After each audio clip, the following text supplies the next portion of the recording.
All right. As I have mentioned before, one way to follow the conceptual development of the now system is to see it as a continuous sequence of extension of the notion of term, okay, which is, you see, this logic is term logic, so everything start from here and also come from here step by step. So you see, term is just an internal ID, represent some kind of data structure. Can be very simple.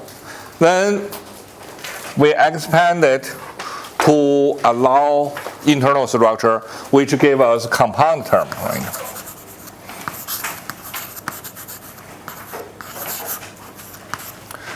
So compound term is a special type of term. Then we further expand that then we say we are going to treat a statement as a term. Clearly, that's also a compound term because it has subject and predicate. Okay? Then a statement, later we see, a statement is just a term. This is a term with internal structure. Statement is nothing but a term with truth value, right? Then we are going to go one more step, say that there is a special type of statement, which is called event, which is a statement whose truth value depends on time. Okay, that's where time gets into the picture. So layer 7 is about temporal reasoning, to add time into the picture. This is a topic that I think Chris has mentioned several times in his talks, say that in traditional computer science, time is not properly handled. And for intelligence, we need to add that thing back into the picture, which I completely agree. Okay. Of course, the concrete way time is treated in my system is slightly different from how it's treated in his system. But anyway, time is a major issue. So how to actually introduce that? In NARS, it starts from here. You see, what's that mean? Okay, every statement we know has a truth value, consists of a frequency and a confidence. How is that related to time? It is not, right? So in the form we have covered before, when we say something is a type of something else, we basically means that it's always the case, right? But in reality, if you think about almost all the practical relation, was only about a certain period of time. It's not about, nothing is the, it's true, even a matter of truth forever. So if this is time, still we give it a simple treatment as a one-dimensional thing, then the truth value typically for a statement is only about a certain period. When we say something is true or false, we mean a certain period that is starting from a certain moment until a certain moment. Okay? So whenever that is the case, we say we are talking about the event. So naturally there is a beginning of the event, there is an end of the event, there is a duration of the event, because it happens in time. On the other hand, what is a statement? Well, for the statement, it's kind of like, it's like that. It kind of like always happen. Because of that, we don't even say it happened, right? We just say it's the case. So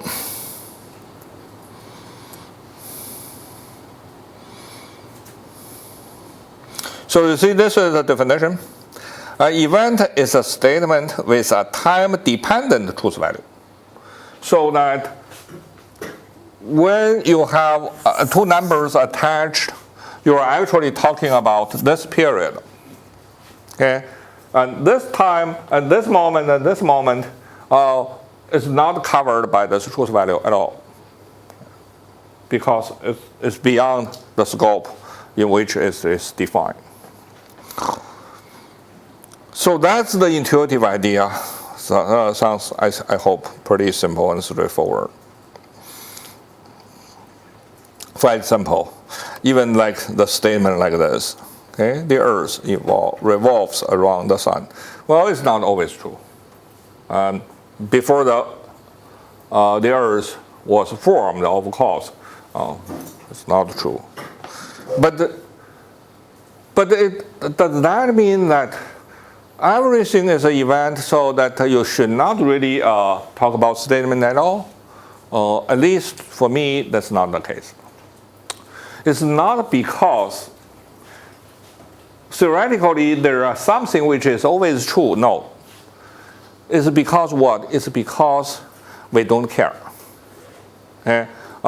If for the systems, you know, for my whole life, okay, maybe clearly this is the case. Okay, since I'm not working in the field, study the universe before there was Earth, and I don't study those kind of things. Okay, so for me, that typically I don't care about that. Okay. So because of that, I can treat a lot of things not as an event, but as a statement. Okay.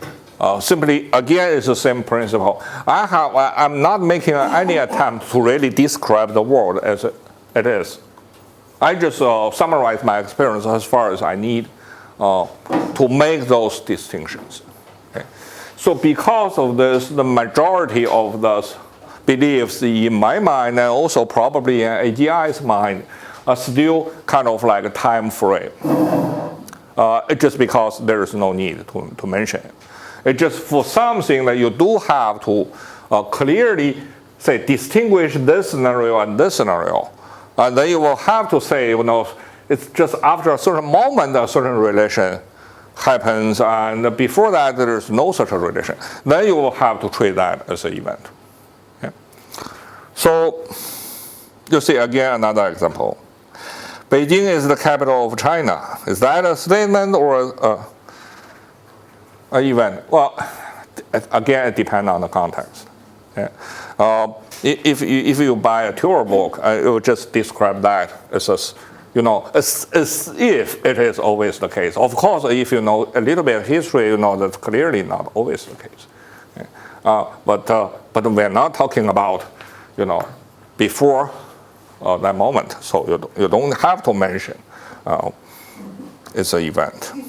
Could the temporal statement be made outside this particular assertion? So what I'm saying is, if we're talking about the modern age, I don't have to say when. Yeah. Because we know that the gene in the modern age is. So it is possible to put the temporal statement somewhere else? Yes. Yes. So all this discussion explains one thing. That is, even though I tell you there's such a hierarchy of terms, if you check the grammar, event is not really marked. Later we will see. It's a separate syntactic category. Okay? Or in other words, whether this thing is an event or not, you don't directly see it from the sentence itself. You see it with respect to other descriptions. Okay. What does that mean?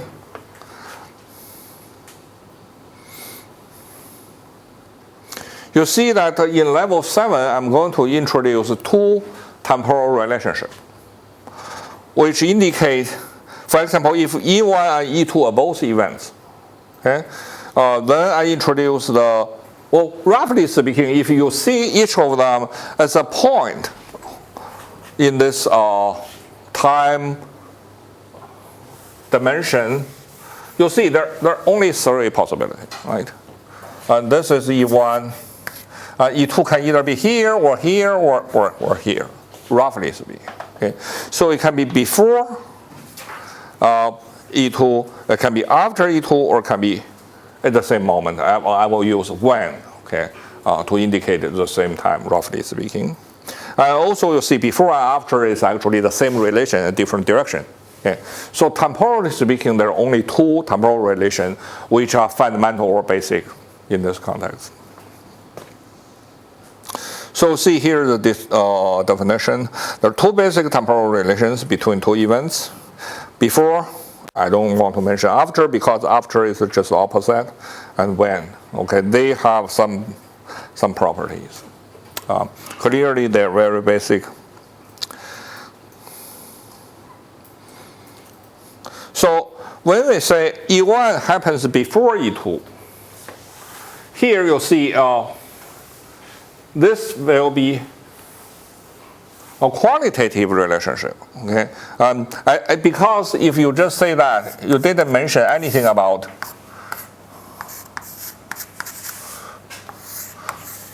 how long this interval is between the two events. Okay. I take this as a default situation. In the default, if you don't say anything, you just mention this order, and you basically say that, well, typically there is some kind of interval. You typically say that you don't need to take the exact period into consideration. Okay. Be careful. That's different from say that this happens exactly right before this happened. No, it just there is a period, but you don't care. Okay. What if you do care? What if you have to say that E1 happens exactly 3 seconds before E2? Well, very simple. You just introduce another event in between, which is called nothing but 3 minutes or 3 seconds. Okay. Once again, the basic idea is to say as little as allowed by the environment. If you need more information, you add additional information into it, which is always possible. Okay. And clearly, some people will also think about, if you are familiar with the related work in AI, you know that there are systems which provide a much more complicated representation than this. Say, for example, how about this scenario? This is E1, and this is E2. Okay, there's some partial overlap, which is, of course, very often the case. Okay, if that's the case, clearly this is not before or after or at the same time anymore. But the basic idea I have here is, if that's really the case, and if you really care about to be accurate, then once again you introduce more events, more detailed description. So for example, you can talk about when E2 started as an event by itself. Okay.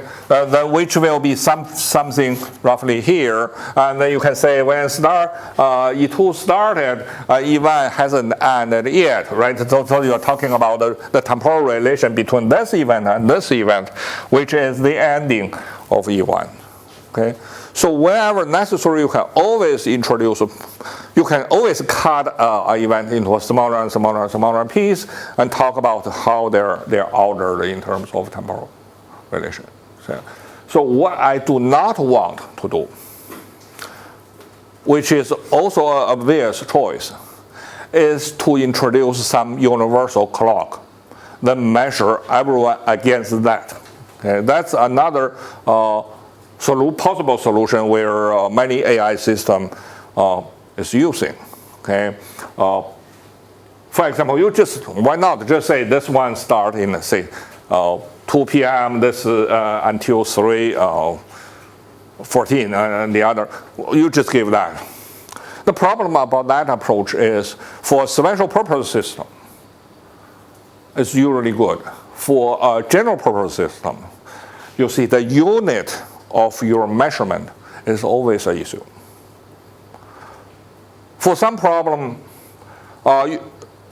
no matter how you choose your unit, okay, for some domain, the unit is not accurate enough.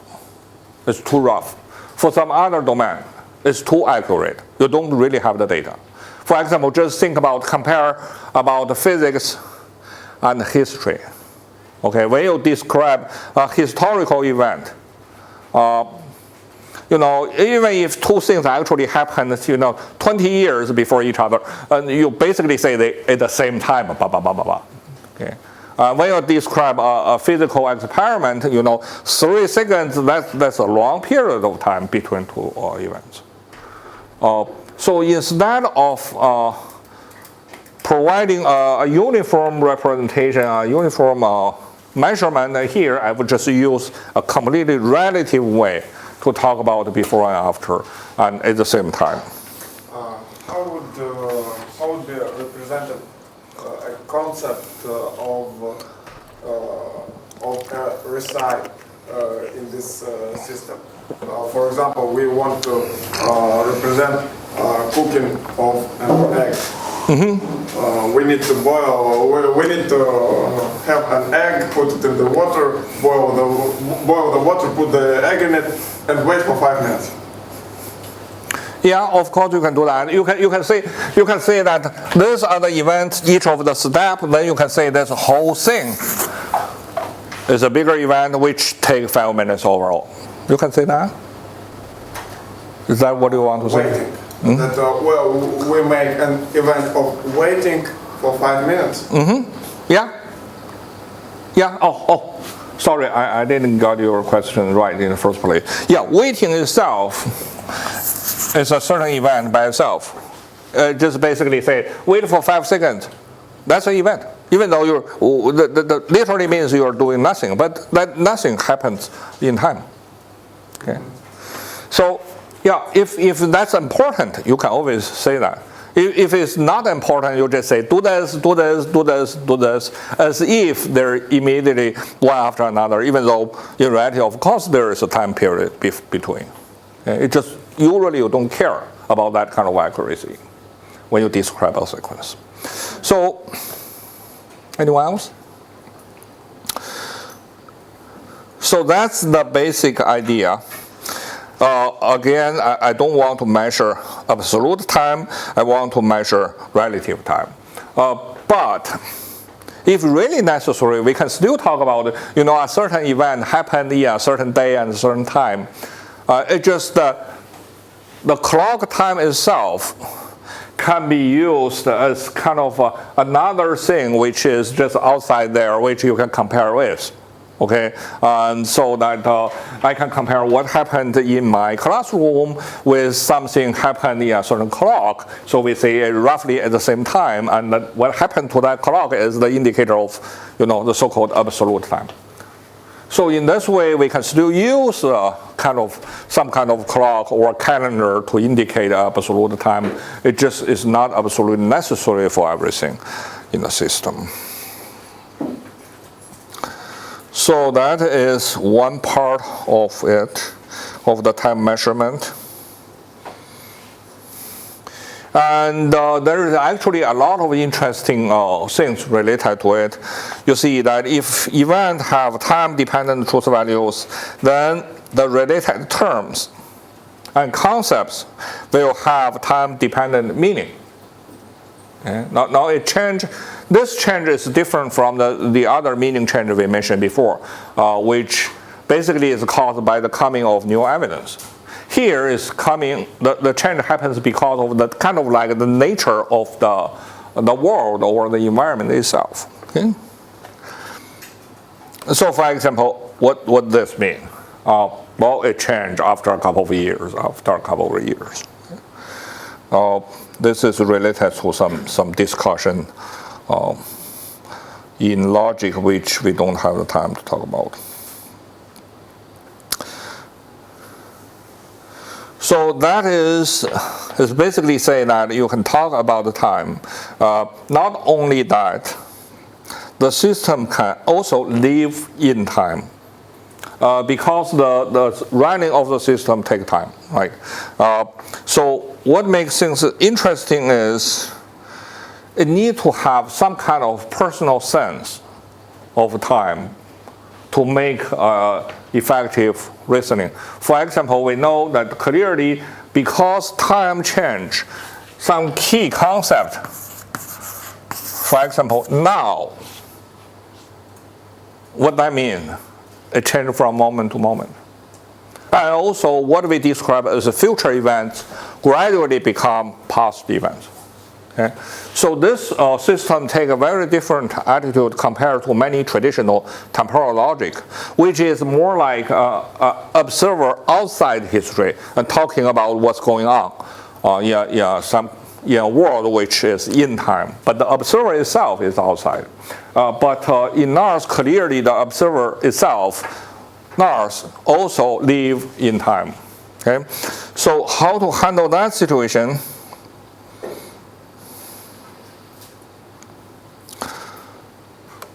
The system actually keeps an internal clock, okay, which I have already shown you, right? That's the timer. When you do the demo, you see there is a timer, click, click, click. That's the internal clock. Okay? And that's, of course, subjective, is not absolute measurement, but that provides a kind of very rough temporal feeling for the system. And also that's how the system used to measure events in the outside world. That is kind of like after 5 steps, what happened. So the unit in that case is the internal working cycle. It's not accurately always take the same amount of time, but it roughly is. Okay. So for some purpose, it's good enough for it to be used as a clock. Like for example, to cook an egg, okay? Wait for a while. What is a while? It doesn't mean you always have to, take your watch with you. That you have some kind of intuitive feeling, which is probably good enough for that kind of activity. Okay? But for some other more accurate activity, you will need to use an instrument, which can be done. Is it a constant? Different cycle? Is it a constant? It's roughly a constant. You see, I already mentioned the process. You check, you pick a concept, you pick some task, some belief, apply some rules, get some result, put it in the buffer, adjust the priorities involved, and so on. It's not exactly a constant, but roughly it is. It's not going to be too different. Put an inference, more complex inference. Much more complex. Much more complicated inference will be actually cut it into more than one steps. In each step, you just do a small part of it. Yeah, that's how things are handled. But of course, it's not a constant. But that kind of thing will always be needed, just like us, when we don't have a watch or a clock with us. We still have some kind of feeling of events by using some of the internal activities in our body as unit or something, or as a reference. So now we can see that when we actually try the system with concrete working example, you'll see the actual experience is something like this. It's what I call a real-time experience. You'll see that it's a sequence of input lines and with numbers in between, right? We have seen that. And the number, now we know, is nothing but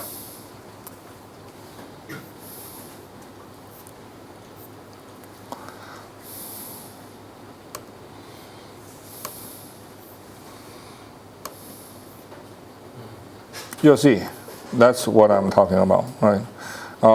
That's the time.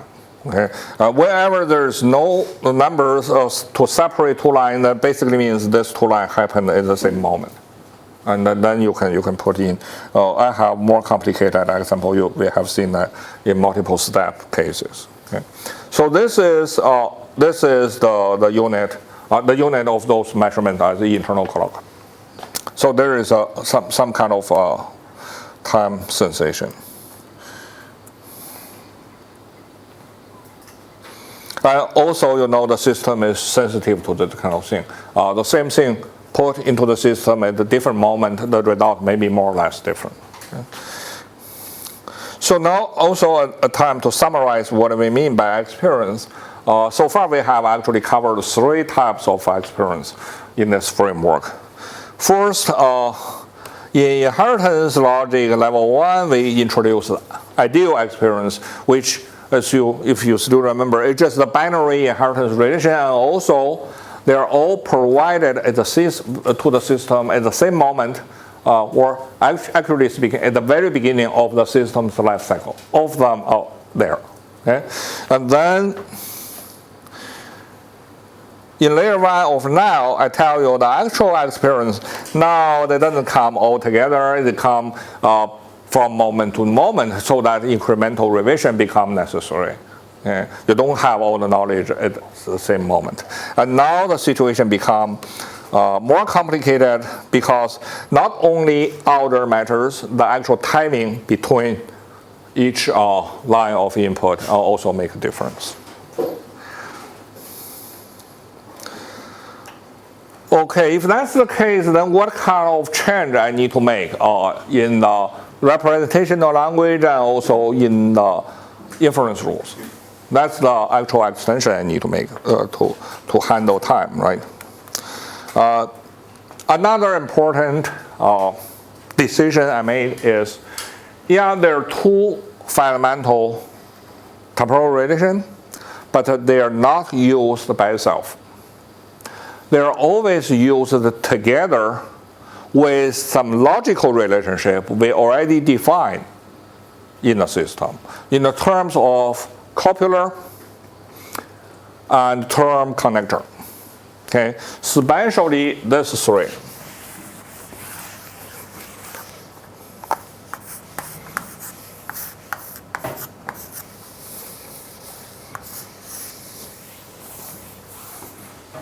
These are the 2 high-order copulars, and this is the connection, right? Which means conjunction or AND. When I define them in the first place, they don't have anything to do with time. They just say that this is true implies this is true, and this is true implies this is true, and the other way around. And here we say that this and this are both true.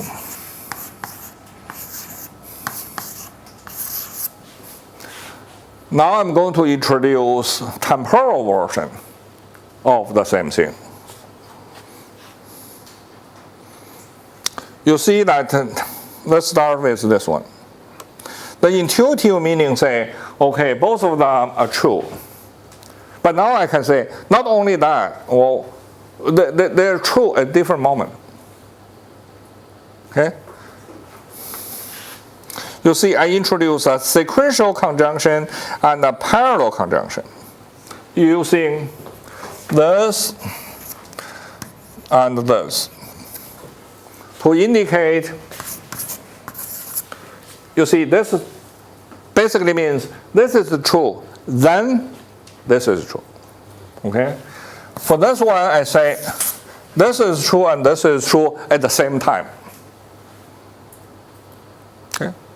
So you see clearly this is the before, after, and conjunction. This is when and conjunction at the same time. Okay. So now we have those temporal versions. And similarly, this one. This one I would just say, okay, I only mentioned a logical relationship. Now I can also further specify the temporal order. Okay. Using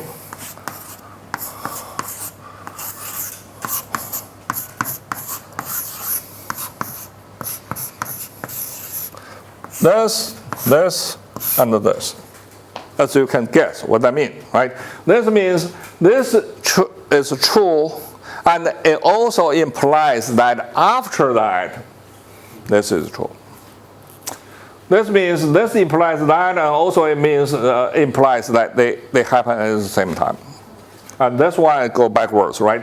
This is true, it implies that this must has happened before. So, yeah, when I print it out in the book, I cannot put it in the middle and have to put it at the end, but it doesn't really matter. So you'll see clearly in this case, what we have is a form of prediction. You see, prediction in this model is not a separate thing. It's just implication plus a temporal order. Okay, and then the conditions become, you see, previously I say this is a sufficient condition of this is necessary condition of this. Now it becomes what is a sufficient precondition of that, because there is also a temporal order. There is a, say, time-related information involved. So that's why I call it a retrospective implication. That is, you're using the current information to predict, not really predict, to guess what has happened in the past, which also is implication plus temporal information. That's why I call it concurrent implication, that is talking about it must be the case at the same moment you have something else happen. Okay? So because of that, using the same trick, you can have the same thing for this equivalence, if and only if, before it, after it, and at the same moment. But in reality, because this one is symmetric, okay, I only use 2 of the 3, because I actually only use this version and this version. Because for this version, I can just switch this 2 letters, so it becomes this version. Okay. Why don't we do it with the implication? Yeah. This one already has an order. Huh? Implication is not symmetric, so there is already an order. You cannot switch P and Q, right? In implication. In equivalence, this one, logically speaking, they are actually the same thing. Right? That's not the case for implication. I mean, if we... okay, yes. Yeah. So, if we change letters and change our directions? Yes. Then what we will get? You will get a different relationship. Yeah. Thanks.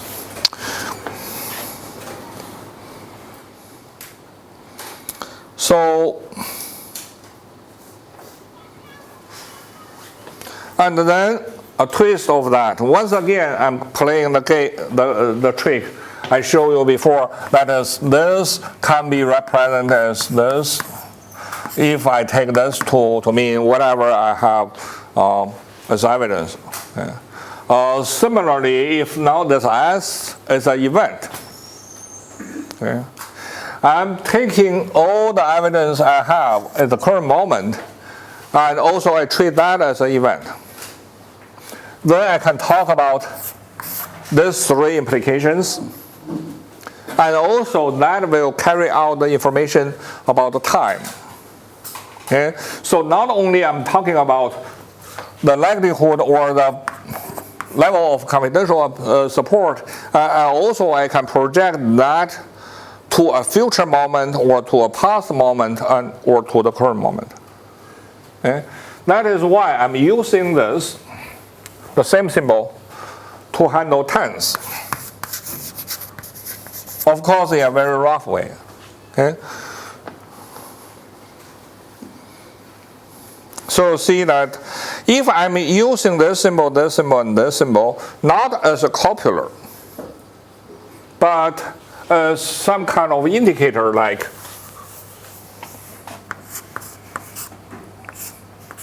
just write it in this way.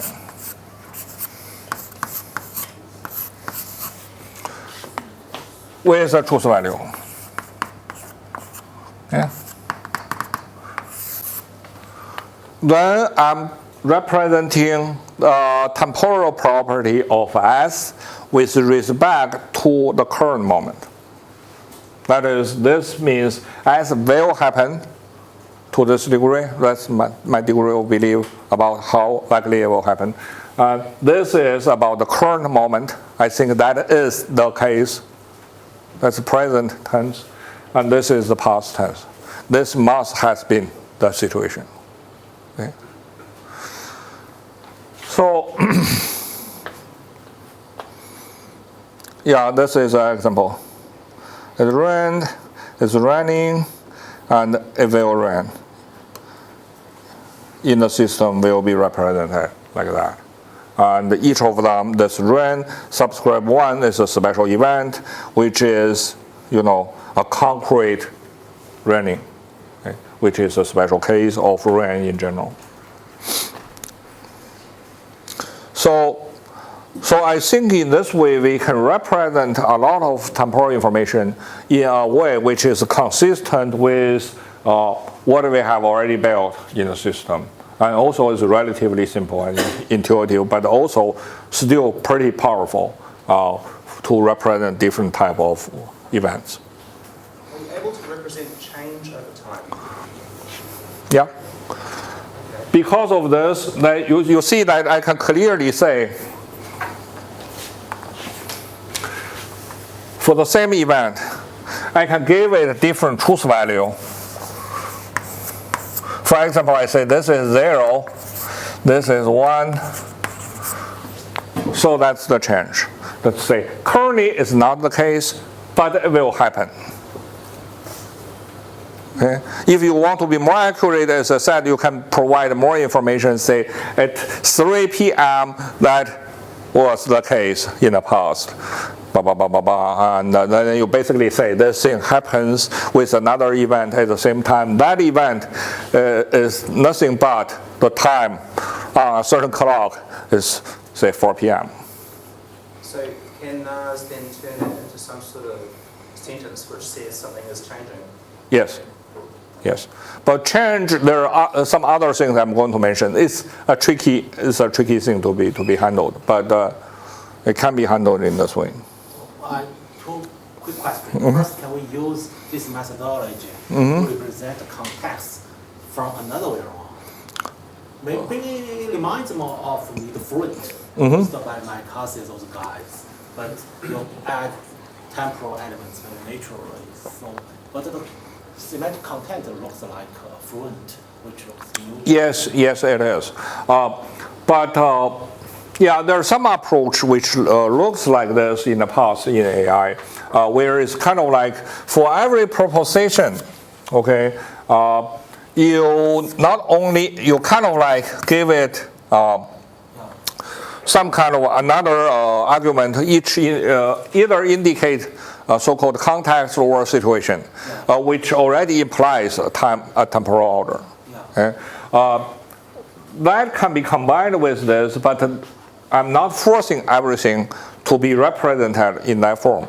I think that's just one option. If you say everything have to be represented with say a name of a context, then that's a problem or situation. I don't think every situation can be named. More naturally, we are using a relative order to represent the temporal information. Another question is, what about other kind of tenses in English? In English, I do not remember there are 10 or... Oh, yeah. That typically related to you have, say, two or more reference point. You say that I'm currently, this is the time. Okay? And then I'm talking about the future moment. And in that moment, something has already happened before that moment. It's kind of like you're jumping from here to here, then back to here. That's a more complicated tense, right? But the natural assumption is if we want to use that connector to combine the two judgment to event, the first event is assumed to be the now event. Yeah. Default assumption. Yes. You always talk with respect to the current moment. Then you can make things more complicated by introducing more reference point in the time dimension, and then you talk about the relationship or more events. So in principle, that's always possible. But at the current stage, I only handle the simplest situation. Yeah.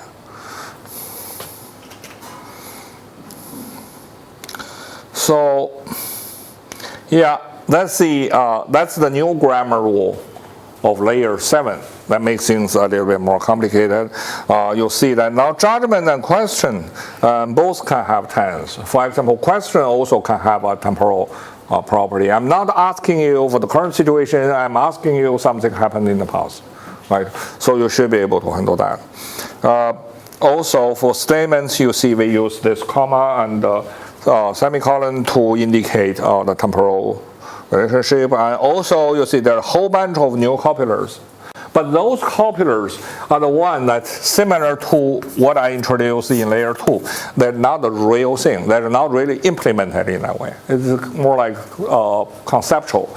Then I'm using some additional information with this one to indicate whether there is a temporal order specified for that statement. Okay? So we can still say that fundamentally there are only 4 copulars in the implementation, even though conceptually there are much more. And also the tense, they looks the same, but then they're not used between 2 statements, but in front of a statement. So they're used separately. So now it's a good time to summarize the representation of temporal information in NARS. So you'll see that actually the information is actually represented in 3 different ways. One is the major one, that's the one you see in the grammar.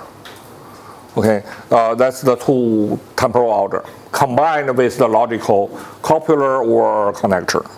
The second one is the one I talked about when I talked about the real-time experience. That's the number indicating the internal clock time. Okay? And finally, there is an explicit representation. That's actually not introduced in this layer, but much earlier. Say, even before we talk about this. Okay, can we represent time? Of course we can. We can just introduce a certain term, just indicate a certain day. Of course, we can also define, say, before, after, at the same time, when everything else, just as an ordinary relation, like in layer 4. We already have that ability. The special thing about this layer is now time is directly handled by the inference rules. So everything introduced here already have a fixed meaning in the system. On the other hand, if we are using special term, then every term needs to be learned by the system. For example, yesterday, you can introduce that. Okay, then the system needs to learn what yesterday means, what year 2013 means. Okay, even though in principle, you can handle all the temporal information in that way. It will not be very efficient. Okay? So it's not an integrated part or a fixed part of the system. And now with this one added into the picture, and then the system actually live within time with some built-in mechanism to handle temporal information. Question? Actually, in real world, we can easily and consciously recognize the time. But here, it's just a statement or a relationship. And based on your rules, maybe it can be very easily to forget it. For this part and this part, what you said is right. But this part, actually, it depends on the internal. For example, I told the system something, later we will see. Okay, if we add some kind of internal operation, I can ask the system something, and then later I ask it, when did I ask you that question? Okay, to answer that question, the system have to be able to actually live in time, not just talk about time. Okay, because there is an internal clock running, and it will need to check that to answer those kind of questions. Do you have the situation in the first and the second? In the first and the third situation, yes, but I think that's the right thing to do. Think about us. We also a lot of historical descriptions. We just take them in as descriptive knowledge. They're not really part of our personal experience. We can still, understand them in a certain way and do inference about them. So I see your point is whether this is enough, okay, whether we can have something more deeply integrated with our personal life. I don't know. I'm open to it. Just the key is if you can find an example which cannot be handled in this way, but need to be handled in something else, some other way, then that will give me a stronger motivation, okay, to add another mechanism. And then maybe we will see what kind of mechanism is needed. But isn't time always relevant to all events? Say No, not always relevant. As I said before, a lot of stuff, I will just treat them as statements. Say, for example, if I say to my friend, say, we are going to have fish today and then lamb tomorrow, and then, well, in these sentences, I'm using the relative terms, but if he asks me tomorrow, then say, are we having, what are we having today? But if you go back to the, like if, say you have it in a database, say today, I only said today we are having fish, but actually he's asking me tomorrow, so the correct answer should be lamb instead of fish. Yes. So time Absolutely correct. The key is, well, also I made that same mistake before, okay? When the system, for example, if this happened in the input, this is about tense. This is all about tense, okay?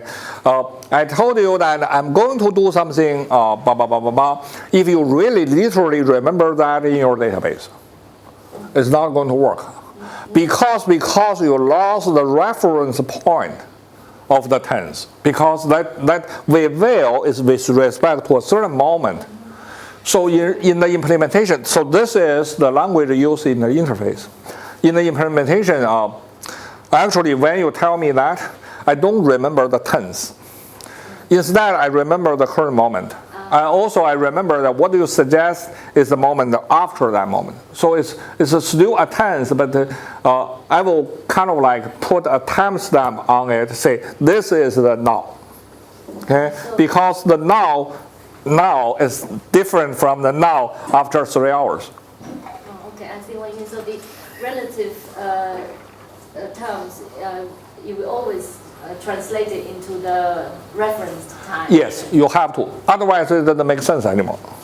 Okay? You have to fill. It's kind of like, again, the default value is the current clock moment. You have to fill in the default value wherever the knowledge is actually put into memory. Otherwise, it doesn't make sense. But when you use the term to communicate, you don't have to say that. Okay? Because everyone takes the current time as the default. Yeah, that's the most confusing part about temporal reasoning. It's just the, time moves. And also that clearly is going to cause a lot of trouble. When I say I will do whatever, and I'm talking about the future event. Well, how far away that event is to the current moment. You will have to use your knowledge to make assumptions about that. Okay? If the assumption is wrong, then of course it's not going to happen, or it already happened before you are actually prepared for it. But unless you provide additional, more detailed information, I don't think there is a way to completely avoid that kind of trouble. Okay?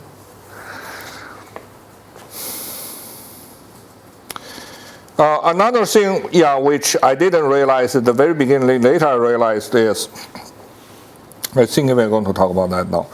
Inference. So the inference rules need to be adjusted to handle time properly. For example, revision, okay, which looks straightforward until now. Okay. Revision means for the same statement, if you have two different truth values, you need to merge them together. Right? But if we add time into the picture, it's not necessarily the case anymore. What if this one and this one are not talking about the same moment? Okay, then I say it ran yesterday, and this say it didn't run 3 days ago. Well, it's not a contradiction because they're talking about different time. Okay. But if I only use past tense on both of them, how can you know whether they're talking about the same thing with different opinion, or they're talking about two separate things which actually doesn't happen at the same time in the past? Well, you will have to kind of once again use your inference according to the content and so on, try to make that judgment, which can be wrong. Okay, I still don't have a perfect solution, but I kind of in general, I think I know how to handle this kind of situation in principle, but still there are a lot of details. Okay. So, yeah, the status about level 7 is it was already implemented in a previous version of NARS, but I'm not very happy about the solution, including this kind of issues. So I take it out from the current version.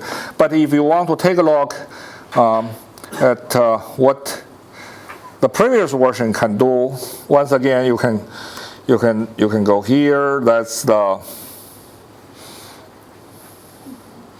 example. Okay. You see this basically say that if somebody entered a certain room, and then it means before that moment, you see, this is the implication backwards. Before that moment, the door of that room must be open. Otherwise, that guy cannot get in normally, right? And then we also know that if that door was open, it's open at a certain moment, then before that, someone must have the key. Let's assume again the door must be opened by a key with a key. So you can do deduction so that you say if you enter the room, you must already have the key before. That's a deduction with temporal information. So this is actually implemented in the previous version. So this is a simple case which is handled properly. But there's some more complicated case which is not. The basic idea here for temporal inference in NARS is actually pretty simple. The basic idea is to separately handle the logical component and the temporal component. Okay. The logical component, you see that it's just the same thing as the old rule without time. If it's implication in the same direction, then you do deduction, you calculate the truth value. The temporal thing is handled completely by the property of these two relationships. Say before after is transitive, is not reflexive, is anti-symmetric. On the other hand, at the same time, that relation is reflexive, transitive, and symmetric. Okay, so if you know A is before B and B is before C, you know A is before C, because as I said, when I say before after, I ignore the exact time period between them. I'm talking about just the outer. Okay, so in this case we can get the conclusion. So it's kind of like you process the logical relation use the old way. Then you process the temporal relation using the temporal order. You see whether you can decide the temporal order for the conclusion. If you can, then you use one of those to mark that in the conclusion. Okay, so it's more complicated than before, but they can still be handled. So again, you see, first we do the strong inference rules. In this case, typically the deduction rule. Okay, using the approach I mentioned to separately handle the logical and temporal factors and combine them in the conclusion. Then we'll go backwards, say that every strong inference rule, if you go backwards, or if you switch the order of the premise and conclusion, you get, say, abduction, induction, and so on. And then we're going to do it in the same way as before, so that it will give you the temporal version of the other rules. So that's basically the idea. For example, this is a time-free rule introduced in layer 5. then I will just say, if this one go in this direction, this also go in this direction, then what's the direction of this? And you'll see. And that's the conclusion I obtained, okay? Just because of the temporal order I mentioned. So it's not hard like layer 7, but there are a lot of details to be handled. Just like different combination, each of them you need just to be very carefully check the temporal order. Even though the idea is relatively simple. You see, if you get deduction, you get abduction and induction. You just switch the order of who is premise, who is conclusion in that way. So be careful that in abduction and induction, the temporal order is not necessarily the same as you expected, because this one is supposed to provide an explanation. Okay. So we're not going to spend the time in these details. And the same idea is for tense. As I said, you just put different time moment back into the picture and see what you can say about that. Okay? It's not always possible to draw a conclusion.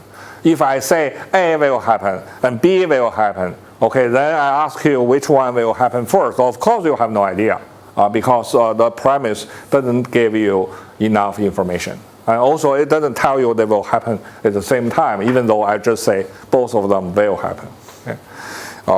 So that, yeah, that's why after you implement it, you will see a lot of inference cycle doesn't give you anything. It's just because the combination cannot decide the temporal order in the conclusion. Oh, a quick question. Whether the system were forbidden this kind of case, the consequence will happen before the cause. It were forbidden to reveal it. You see that's a very tricky question. You see, here I didn't even mention what is the cause, what is the consequence. I don't introduce causal relation as a logical connector. Okay, you see, what I have is implication. Implication is not the same as causal relation. Implication means that from the given information, I can derive that even if I put a temporal order into it. Okay, it doesn't necessarily mean this is the cause of this. I don't do that. It's just because after some study, I realize or I believe causal relation is not a logical relation. In what sense? In the sense that what is a cause actually changes meaning from context to context. In different domains, actually we have different requirements for what can be qualified as or can be considered as a cause of something else. Okay? But the same kind of inference, if we don't use those terms, this kind of inference is supported by the system. That is, it can do prediction. Okay, for sure. According to what you have, and you want to predict what will happen, yeah. Some of the causal relation will be involved in the process, of course, but the system will not try to judge at this level, okay, what is the cause of a certain thing. And you usually need additional information, and also it need to learn the concept cause.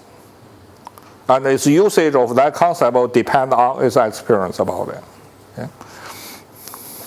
So you mean causal relationship is not a special relationship regarding to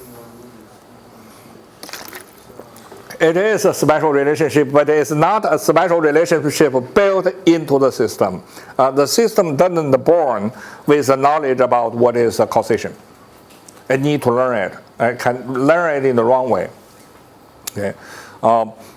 This is because all the current approach to try to give causal relation a unique definition, according to my knowledge, all of them are wrong. Okay, they always apply to a certain domain. If you think about a different domain, it doesn't work anymore.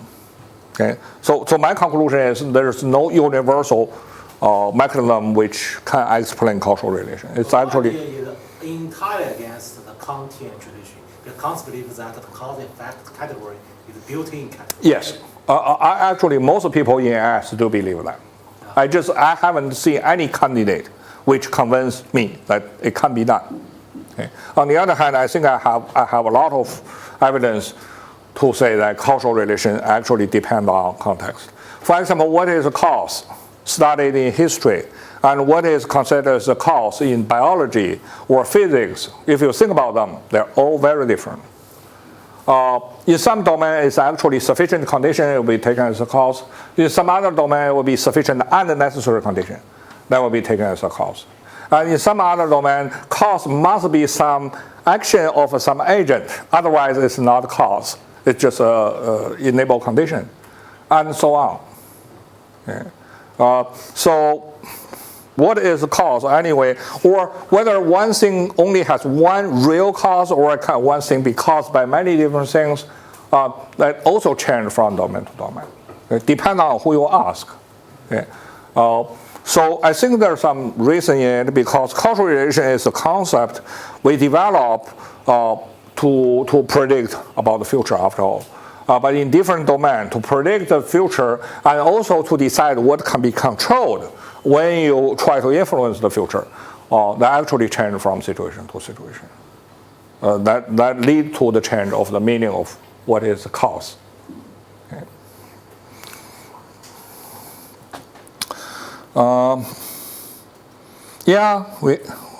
This is the place where I actually talking about this. I need to move a little bit faster.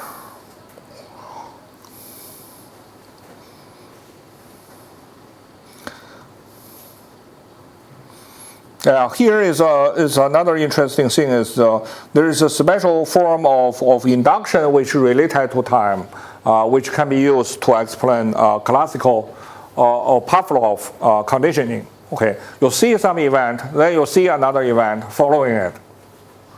Then according to the current design, the system is going to build a relationship between these two events, and then use the first one to predict the happening of the second one. But this is induction. So if you only see this happens a few times, you're not going to have a very strong confidence on that. But if you see it again, then whenever you see A, then you're going to predict B, just simply because in the past, B follows A in time. Even though you may not have an explanation why this is the case. But if somehow in the future you develop an explanation, then your belief will become stronger, because it's not only supported by inductive reasoning and also by deductive reasoning, which is usually what explanation means. Okay, A is follow, A implies C, C implies D, D eventually implies B. Okay, so I know that's why B always follow A. Okay, but of course this explanation can be wrong. Okay? But anyway, when you have that, you will have people will say, oh, you find the cause of B, which is A. Okay. In some contexts, that's how we use causal relation, but not always. So also, this is another thing I'm not very happy about the previous implementation. For example, time. Okay, so you say A happens, and after a while B happens. So you begin to build this kind of relationship. And the next time A happens, and you wait for a while, and B didn't happen. But what if after that B happens? Is that still positive evidence or is negative evidence because you wait for too long? How long is too long? I still don't have a perfect solution for this kind of. Can be controlled by confidence? Actually, I think that's the idea. Okay. For example, if the first time A is followed by B with 3 seconds in between, then I form the expectation that after 3 seconds I expect B. Okay. If B happened exactly at that moment, this will become stronger. If it happened in 3.5 seconds, it will still become stronger, but not that strong. If it's 5 minutes after all, I will completely say, oh, that's something else. Okay. Maybe we can represent the interval between the two as another event. Of course you can. Of course you can. It just, as I said, then will become what A followed by 3 seconds, followed by B. Okay, so that will be a more accurate description than if this is not 3 seconds, if it's 4 seconds, that will not be taken as positive evidence for this anymore because that's a different statement. Okay? So it's that kind of thing. Yes, I know for sure, but yeah, still there are a lot of details to be filled in. And also, you see the same time interval can be represented with different accuracy. Okay? About 3 seconds or after a while. How about that? Okay? And after a while, we'll have a more tolerance in terms of how long it actually is. So whatever, as far as the timing is not too different, will all be taken as positive evidence for after a while. Okay? But on the other hand, it's too fuzzy and it doesn't really allow you to predict the future event with any accuracy. Well, it seems that we need some inspiration from experimental psychology to do some different suggestions, different for But anyway, there are a whole bunch of interesting things to talk about, but we don't have the time. Yeah, if any of you are interested in work on this kind of thing, we can talk about that later. What else? Yeah, a directly related thing is, where are the negative observations come from? Okay, if you think about sensory motor, clearly for logic you need positive statement, you need negative statement. But if you think about sensory motor, you only get a positive statement. You never see thing which is not there, right? I see a bottle on the table. I don't see an elephant on the table, right? And also, I don't see a car on the table. But what about the hole? Mm-hmm. A hole. A hole. Yeah, I don't see. Yeah, you cannot see a hole. Yeah. So if you think about sensory motor, what will you get? All the input sentence will be positive sentence. Of course, it's positive to a certain degree, but you never see something is not there. But we do have a negative sensory motor description. Now my explanation is exactly related to the previous discussion. That is expectation. Okay. At the very beginning, you just see a A, and you see a A followed by a B. You never see a not B. Okay? But as soon as you begin to form this expectation, say A is always followed by a B, then as soon as you see A, then, well, you begin to form an expectation. Okay?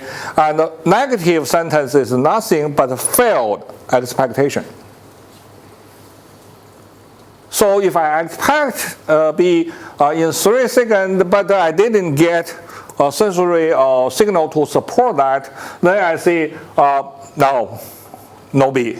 Okay, that will be taken as negative evidence because it's A followed by no B, and this relationship will become weaker in terms of frequency.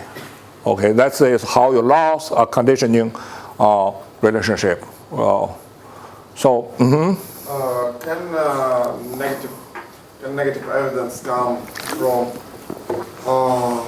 any prerequisites when we need some C and to C happens? We need that A happens and not B. That's also possible. But how will it come to the system? Well, in this case, I will say that, for example, I see A happens, then C happens. Then I begin to realize that wherever A happens, then C happens. Then another case, I see A happens, but C doesn't happen. And then I will try to summarize or explain why that happens. Then I realize there is another thing, that B was there. Okay, then I have the hypothesis that maybe you need to have A, but you cannot have B for C to happen. Expectations again. Yeah. So that it's very important to have expectation, and unrealized expectation will give you negative input. That is also related to natural language processing because a major problem is where are the negative information in natural language processing comes in the traditional study. Okay. But here, as soon as you can allow the system to form expectation, then sometimes it's not confirmed, then that's negative. Okay. But of course, that's not the only source of negative information, but it's a major source. Otherwise, you see, in sensory motor, you don't have negative information in the first place. Anyway,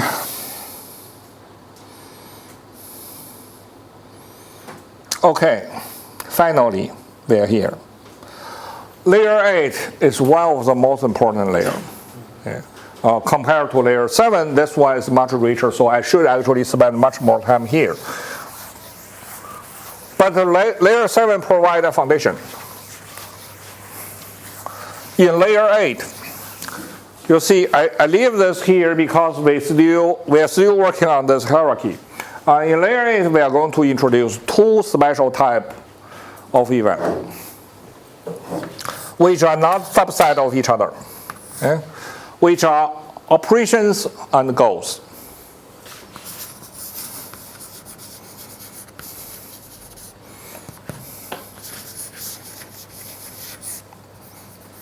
You see in the hierarchy, I make it very clear both of them are events.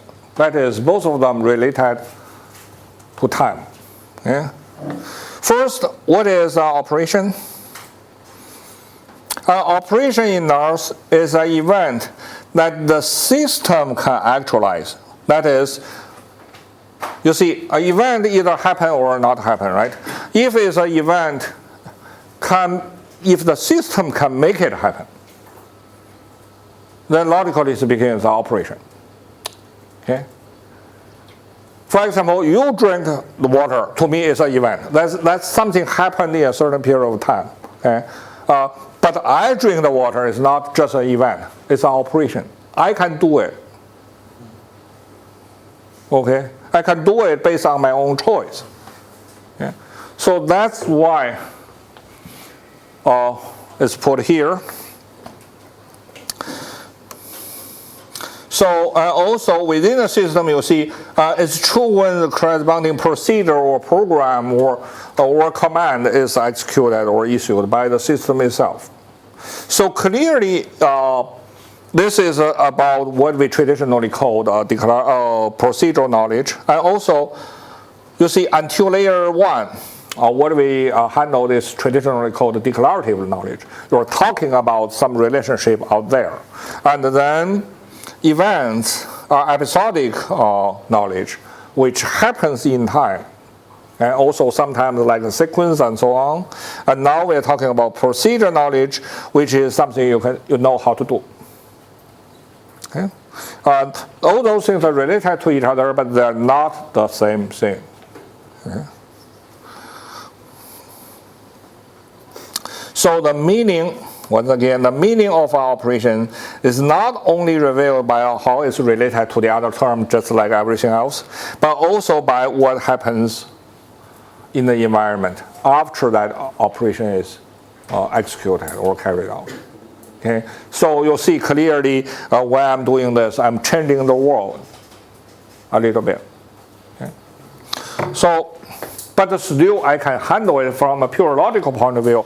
I can say this is some kind of relation formed between me and the bottle, which happened in a certain period of time. Okay? So because of that, it still fits into this hierarchy. This is not completely something else. Which means whatever I have defined for this can all be applied to operation. It just operation also have its own special property that need to be handled separately. Okay? But still the same logic we have built so far can be used on it. And especially it can be handled as an event. It's kind of like, you see, it's a changing of reference point. Your operation is my event. Because for what you can do, I'm just an observer. Okay? For me, there's something happening in time. But on the other hand, for myself, my operation is the thing I can actually ask it or I can make it happen. Not just observe it's happening. So whenever you talk about operation, it's always with respect to a certain system or agent who is doing this operation. So, for example, in the system, first we define some atomic operation, which is represented by an operator followed by an argument list. Okay, the operator in the current language, I'm using a special indicator. Okay, for example,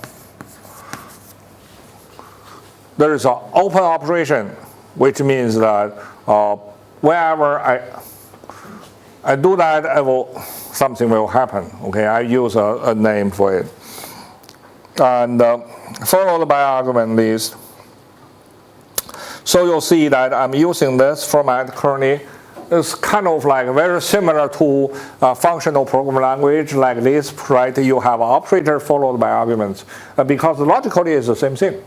Okay? You are doing that on those parameters. But logically speaking, we are talking about a relation between here self is a special concept indicating me. Okay? What does me mean? A part of my broader psychological self? Or? It's just, for now, we are not going to make it that complicated. We just use it's kind of like an internal ID, talking about the system itself. Okay? It may have its psychological aspects and other aspects, but at this stage, we don't need to distinguish that. For example, this, we can have, say, we have a pickup operation, okay, with one argument. That's the thing you want to pick up. Unless you really want to be accurate about how long, how high you want to put it, or if we don't care about that, we'll just pick up with one parameter, that's the one you want to pick up. But the logical relation itself actually is a two-place, relationship between the bottle and me. But since all the operations are about me, I don't have to say that. Okay, I just say it's the operation. I know it's my operation. Okay. And also you'll see we can actually translate it back to the old-fashioned relation. Okay, so that pickup actually is a relation happened between me and this bottle, which happened in a certain period of time. Okay. So that's what we call a procedural interpretation of a relationship. And this idea comes from logical programming, like Prolog. So this is related to things I mentioned before. For example, how to handle math. You see that the system can have some operation called multiply or times, whatever you call it. Right? So it's an operator, and whenever you call that operator, the system will carry out a certain operation. So, yeah, I already mentioned that. In this way, can you introduce different modules, whatever, how complicated? Yes. I'm going to say much more about that later. Operation typically, a complicated one, typically have input argument and output arguments. Okay. In the system, you will see that both of them will be usually represented as variables. For example, multiplication. Typically, you multiply two things, you get a product as a result. Right?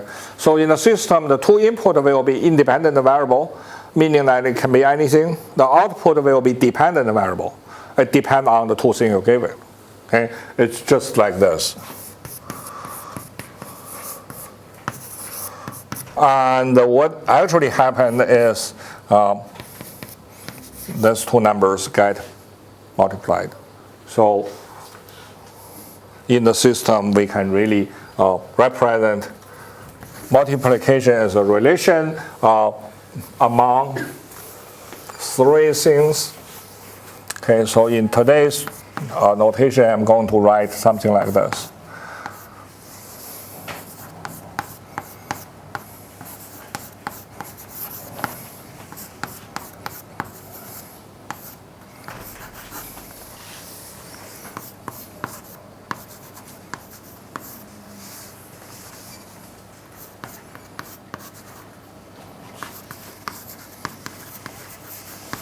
something, logically speaking, is something like this.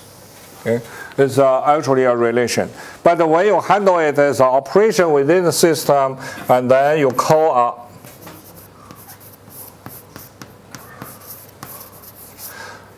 something, you call some kind of procedure with this number and this number as input, and then you can expect the output to be returned as the value of this one. Okay.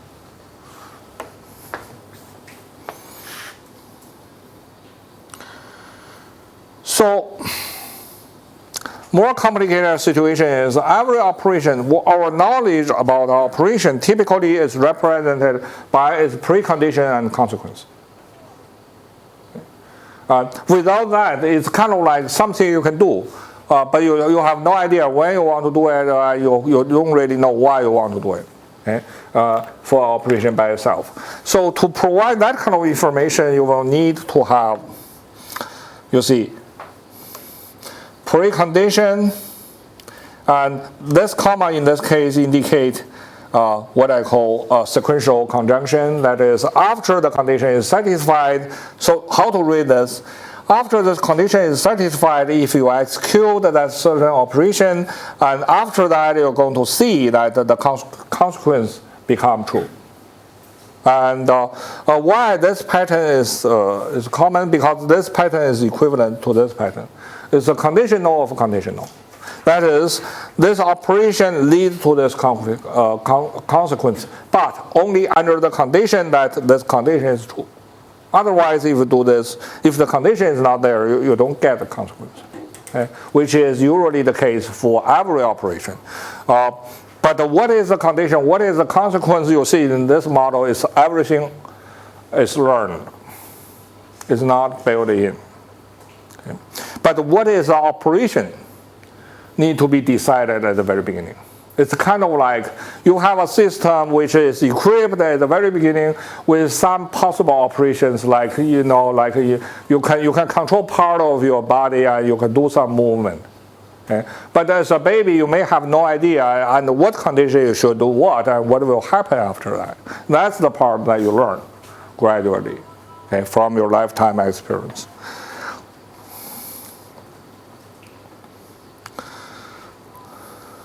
So, just like everything else, if the basic operation gave you the basic atomic action, and then to do anything reasonably complicated, you need to really combine them together into compound operations in this case.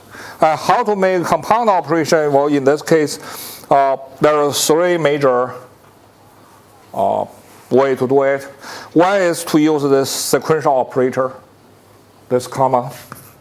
Okay, the parallel, that's this one, and the conditional, and you add condition to your operation. Okay, so gradually, you see, I have some examples somewhere. For example, if you know operation 1, if executed under condition A, will produce some consequence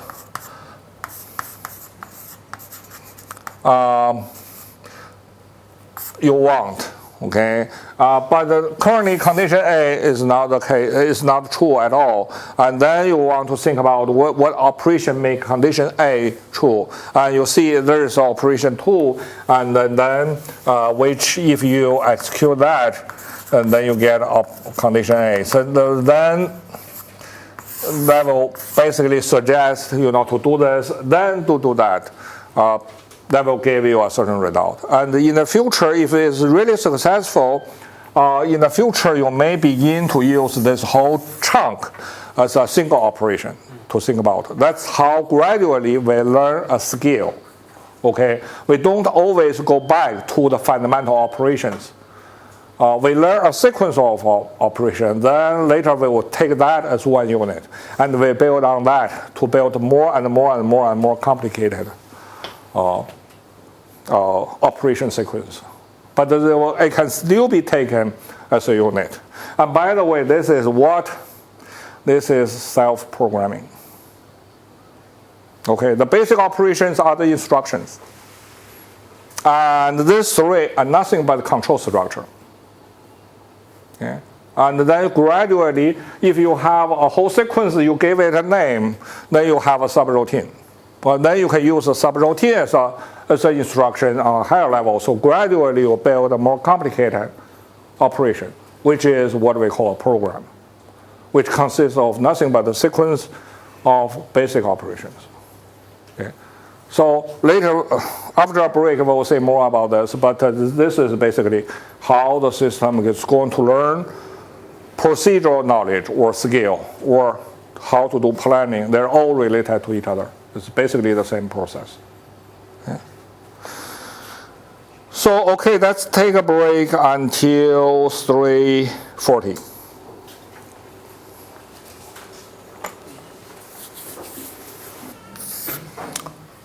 Special event.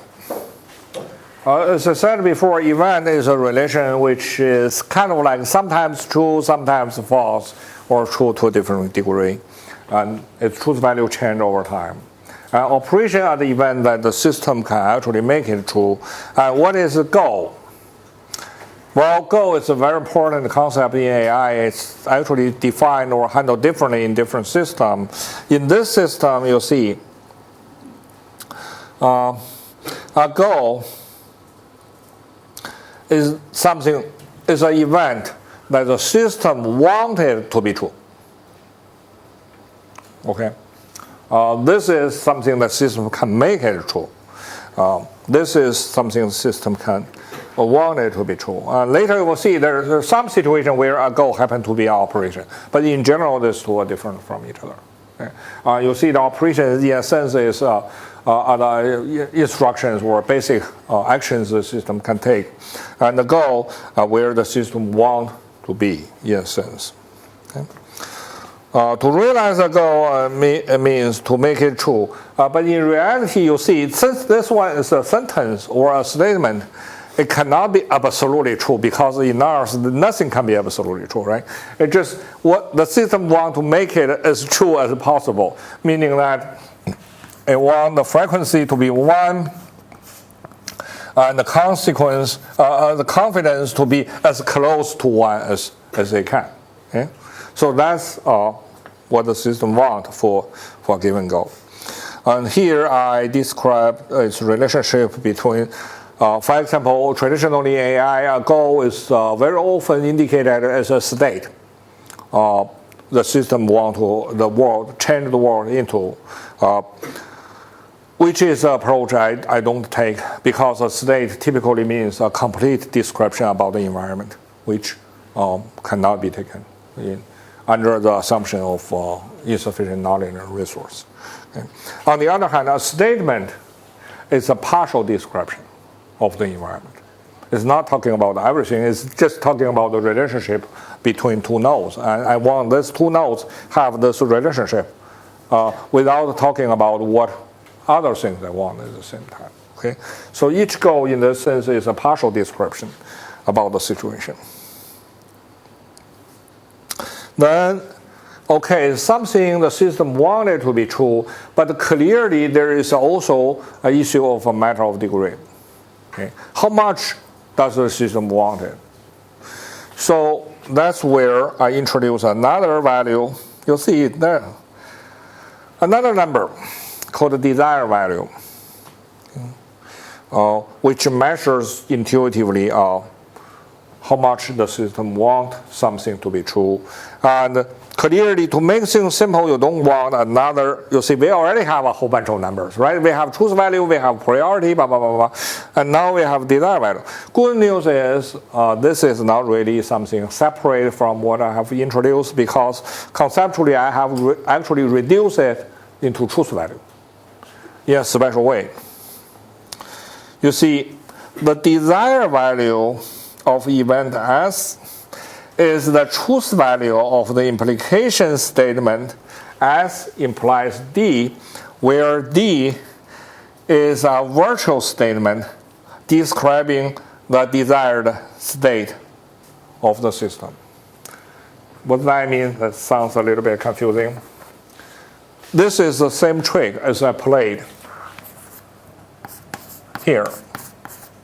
Okay, I said I treat this as this. This means the current evidence. Okay.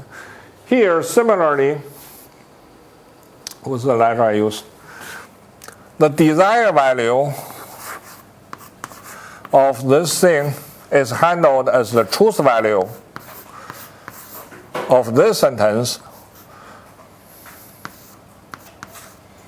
And this thing is the same as this thing, or similar to it. It's not something that you actually see in the system. It's a conceptual entity introduced. For example, I can say this means a situation where I will be absolutely happy. Okay, and then if this happens, then I will be very happy. Then that means I really desire this. Okay, so the truth value of this statement is used as the desired value of this statement. What advantage is that? Well, because if we handle it in that way, then all the discussion about desired value will be reduced into discussion about truth value. And all the truth value function we have already established as far as needed for this kind of inference. Okay? So that there's, the system is actually using the existing truth values to do all the inference about desirability.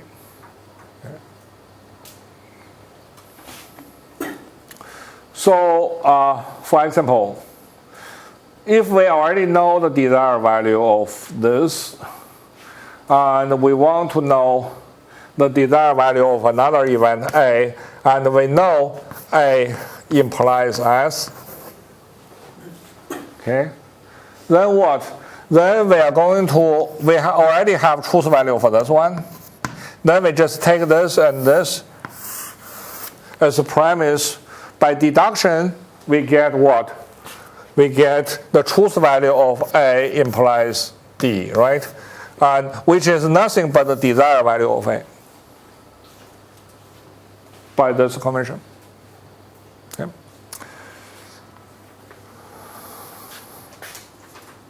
So this is a discussion of what that means.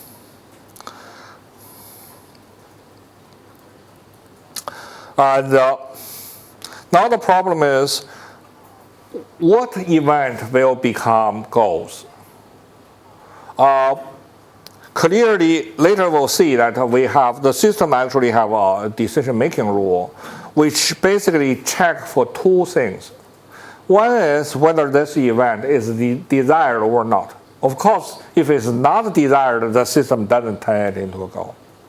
But it's desired is not enough. Because there are many things which are desired, but the system knows there's no way for it to get it at the current moment. Okay, if that's the case, to pursue that kind of goal is basically a waste of time. It's not really a smart decision. Yeah? But for that reason, at least you need to somehow indicate or remember the degree of desiredness for every event which the system will do, so that in the internal representation, you'll see that for each event, the system not only remembers its truth value, which indicates currently whether it's the case or not. Okay? Also, it will remember separately its desired value. That is, whether I'm happy about it or whether I want it to be true or not. Okay? If it's true and also I want it to be true, of course, that's good, right? If it's true, but I don't want it to be true, then I need to do something to turn it into false. And the other way around, if currently it's false, I want it to be true, I will try to do something to turn it into true, if it's possible. Okay? And this is the hierarchy I have drawn before. Okay? Everything is a term, then statement is a special type of term, event is a special type of statement, operation and goal is a special type of event. Why? Well, quick question, where does that come from? As innate or applied? It can be either. I will talk about that. Okay. And now you see that's basically the complete grammar of the whole thing. So the last thing we add into it is, you see, first we extend what kind of sentence the system can have. Previously, we say there are two types of sentence, question and statement. Right? Now we add another thing, go, which is neither a statement nor a question. It's something else. Okay? Also, we actually extend the notion of a question. A question now can be either about the truth value or about the desired value. It's kind of like whether you believe it or whether you want it. Okay? You can have that, both of them. So that's what this part is about. Okay? And also, finally, a statement can be an operation, which is an operator followed by some arguments. So that's the grammar. Now let's talk about the reasoning process itself. Okay? This type of reasoning traditionally is sometimes either called procedural reasoning on procedural knowledge, or is called practical reasoning. Which the difference is, you see, the other reasoning, or the most of the reasoning forms we have covered before is what to believe, or whether to what degree you want to believe something. But here is how to reach your goals, or what to do. You actually will bring some actions into the picture. Okay?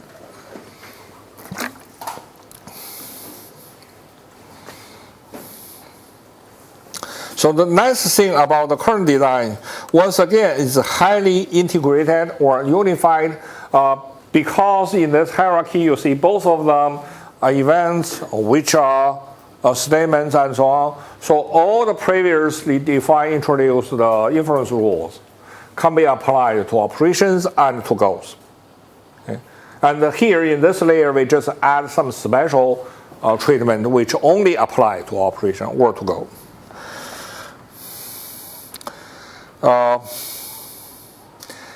I think probably the best way to understand this part is to actually see the concrete example.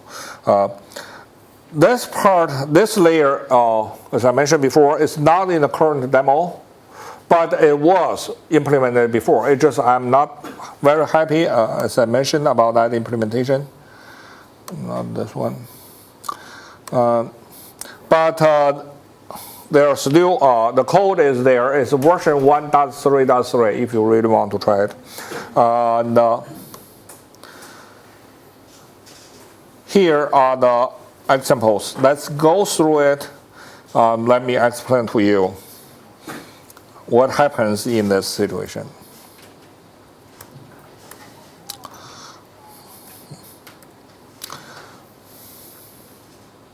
So this is the first line.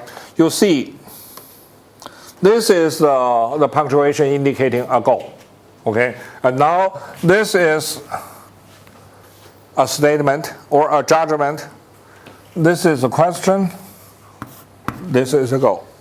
So this means I tell you this is the case. Okay, and this means I'm asking you whether this is the case or not. This means I want you to do something to make it happen, to make it true. Okay? So now let's see. This is the sentence. This is just a serial number to indicate which is which. So that basically means that I want that thing to happen, to be opened. Okay? And then I tell you that that thing is a door. Okay? It's basically say that open that door, even though it's described in two separate sentences. Then the system has some knowledge.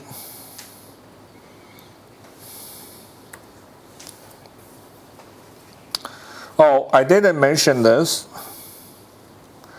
This is the ASCII form of that sequential conjunction. Okay? That basically say that this thing, and this thing need to happen in that order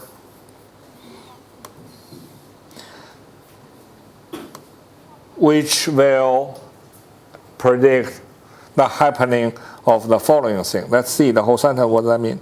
Let's say if you want to open T001, okay, you need to hold T002, which is something which we don't know yet in this moment. And you need to be in that position, and you need to carry out that open operation. Or, yeah, actually I have a rough English translation here. Okay. So that's an implication which describe actually the open operation by specifying its precondition and its consequence. Okay. And now I give you the additional information about what I will be talking about. And this T002 is the key of T001. And this T001 we already know is a door. Okay? So this thing, the other thing is actually the key of that door. Okay? And then this knowledge is about this pick or pick up operation. Okay? And what condition you can do it, and what's the consequence? Here it says that if you want to pick up something, and you here self is that special term which indicates the system, you must be that thing must be a reachable distance from you.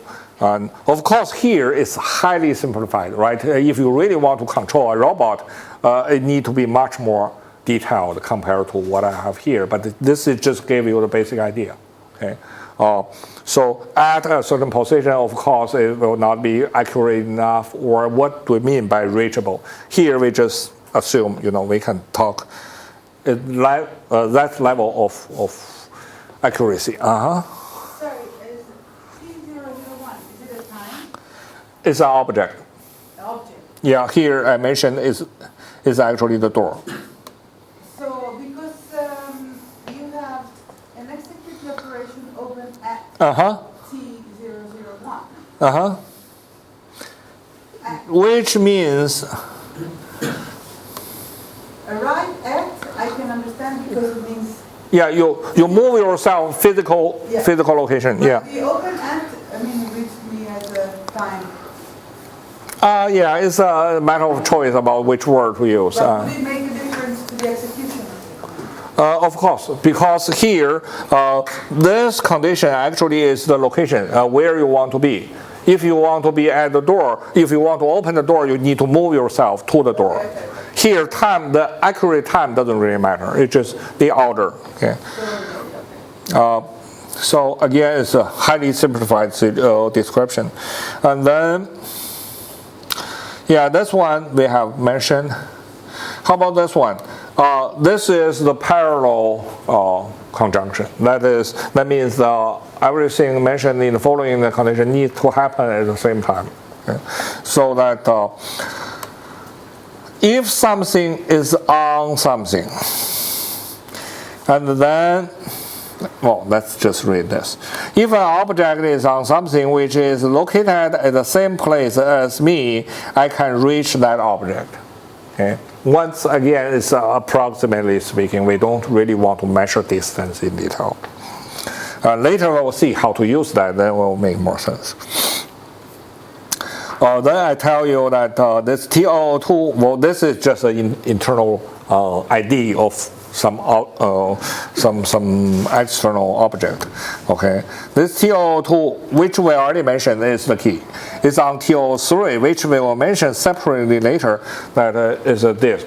Okay, so the situation is the robot.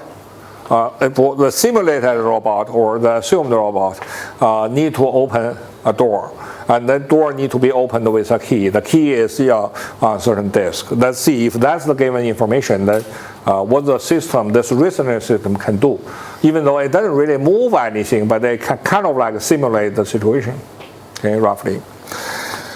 So also the final operation, that is how to move from one location to another.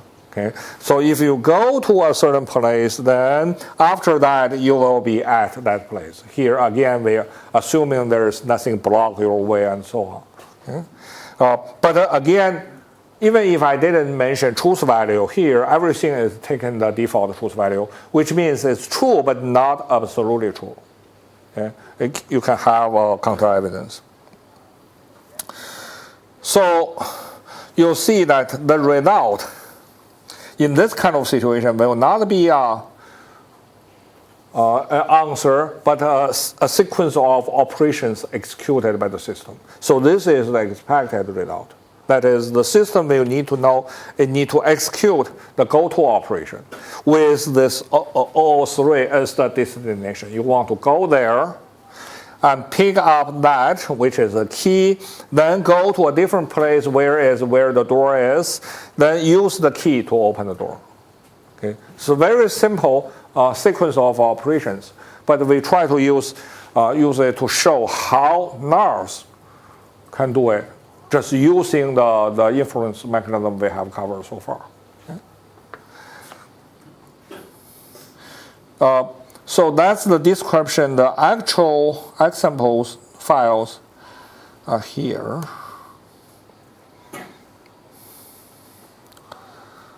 So let's see the abridged or the edited version.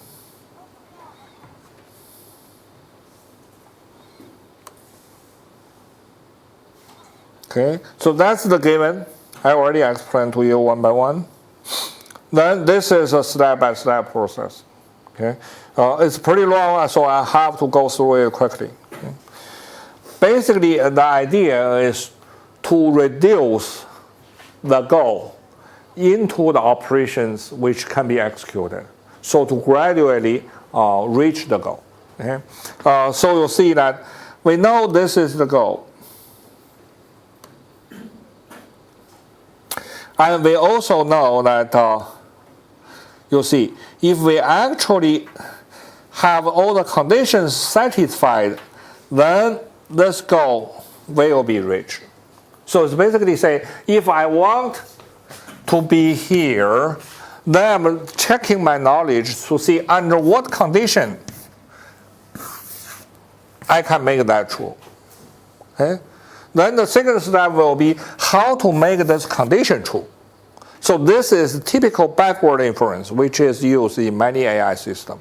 It just here is done in different logic. Okay. So you see, this is the original question. Now I have a derived question. The derived question is make this condition true. And what's the condition here?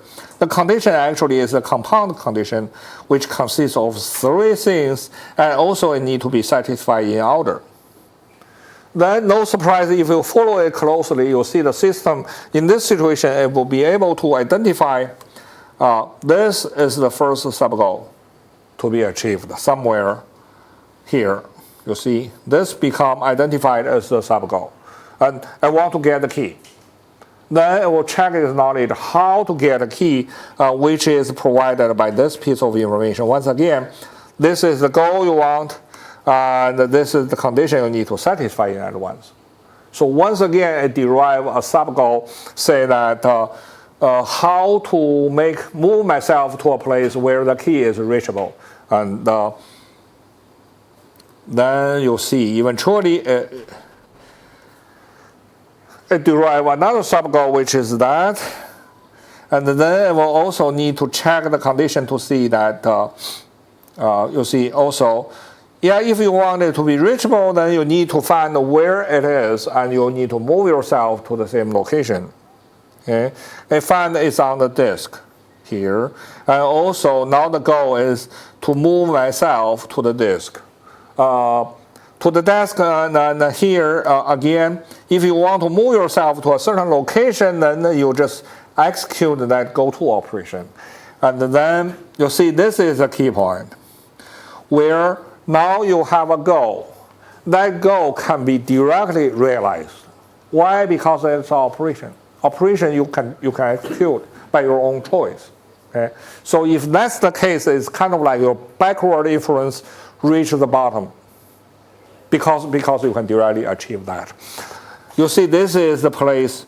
If a goal is an operation, then the system may decide to execute that operation. In this case, it's kind of like display a special message because you see we don't really have a robot, this is kind of like send out a command to someone, say, do that. Okay?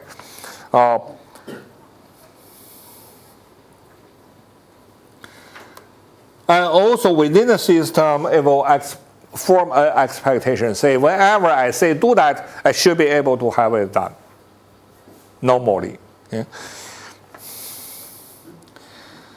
So let's just assume we are taking that to be a reality. So it indeed happened so that now you are there. Okay? You have already moved to the location you want. And then you see that at that moment the system will be ready to take out, to execute the second operation. That is to pick up the key, which actually happened after a while. It's here. But the idea remains the same. Okay? It's a similar procedure. So it pick up the key and also change the situation a little bit. So the system knows that now the key is picked up. So the precondition for the next step is satisfied. So I'm ready to do the next step.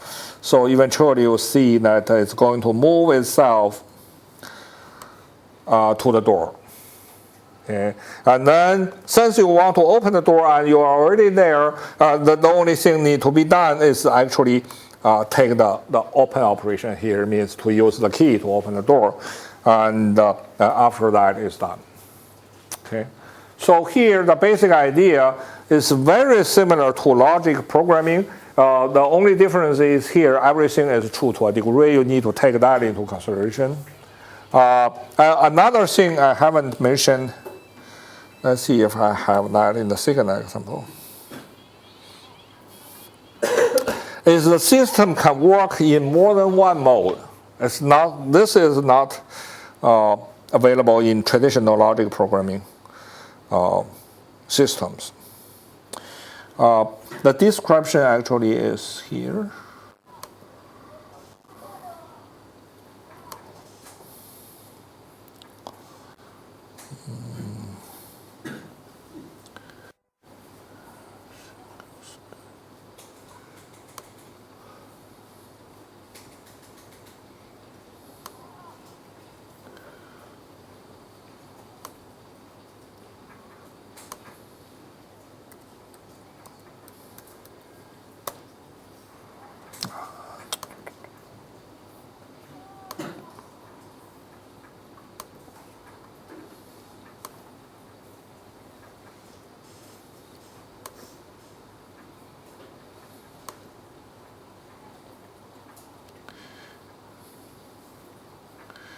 Yeah, the description is in this wiki page.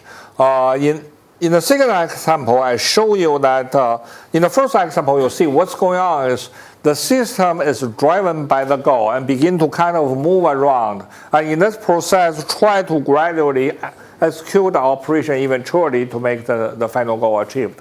Okay. The second situation, the second example is different from the first one. The second one, it will be like a typical planning system. The system is kind of like sitting there. It doesn't do anything, but it will think in its mind. Okay.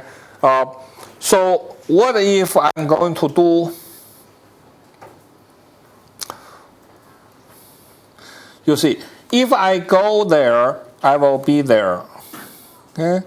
And also, I know that if I hold the key and I'm at the door, then I open the door will be opened. Then combine these two information, what I can get.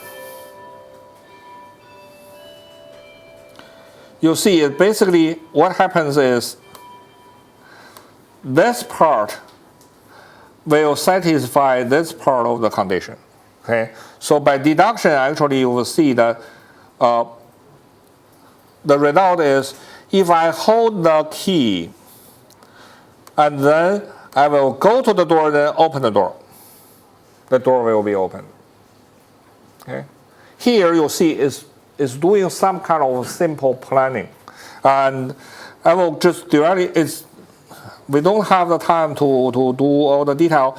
You see, eventually what outputted is a plan.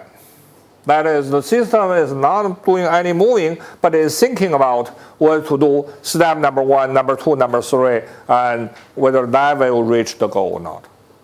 So the difference between the second one, second example, and the first example is the system can sit there and plan everything, then get a complete program. So this is more like what we call self-programming. Okay, get a complete program, but it doesn't have to execute that program right at the moment. It can save it for the future. So the robot will say, okay, I know how to do that if in the future it becomes necessary. So at that moment, you see the future moment, it already have the sequence of operation remembered in itself. So it doesn't have to think about the first step, second step, third step. Instead, it will just directly code that procedure. Okay, that's what procedure learning is about. So you build a sequence which can be used in the future whenever necessary. So that's much more efficient than you have to decide the whole sequence in a step-by-step manner in the moment. And where do you define the routine for opening the door? You already have the routine. Here, I didn't define the routine. Okay, you form it as a compound structure. Here, I don't. Yeah, there is still actually one missing step which I haven't added into. That is to give the sequence a name. I also gave it a proper interface. That is, these are the total input parameter, and these are the output parameter. That is in a sense that what I get is the body of a function. So that if I can actually give it a header, in the future it can use just the header to do the operation, which is in principle possible, but currently I still don't have the rule for that. Okay. What I have is I can put all the operations into a certain sequence to get a body. I know this thing, if it's executed, it will satisfy a certain condition as the goal. So the second example differs from the first one only by that you gave all the information to the system, but didn't ask it, didn't give the goal to do. I gave it a goal. It's kind of like I'm asking it how to open the door. You don't have to do it right now. Think about how to open the door. You use the question mark. Yes, I do. Let's see what kind of. Yeah, I didn't do that, but I kind of like, yeah, I still gave the goal here, but the system will kind of like begin to build it's still kind of like guided by the goal, even though it's not actually doing it right at the moment. Yeah, in another sense, I didn't do it that way. Yes, it can be a question. If it's a question, it will be something like this.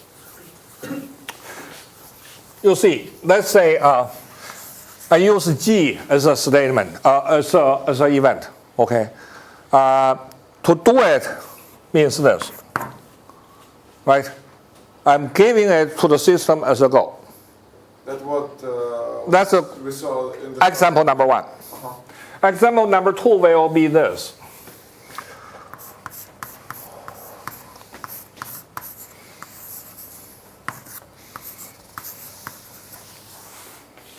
for any. Find a procedure which make the goal true. Right? Of course, we should really need to accurately mark that not any procedure, but a procedure which include some operation which can be executed by the system. Currently, I cannot say that, but it can be modified to be represented as a special type of variable. That variable can only be unified or instantiated by an operation sequence. Okay. That's also related to our previous discussion about possibility. It's kind of like ask the system, is it possible for you to do something to make that happen? So that's this kind of question. Okay, and when the system finds an answer, it may be able to remember that answer. So in the future, I say do that, it will just call that, and that thing will happen. And the second question is, what is the meaning of truth value function of operation? The meaning of the truth value of our operation, yeah, good question.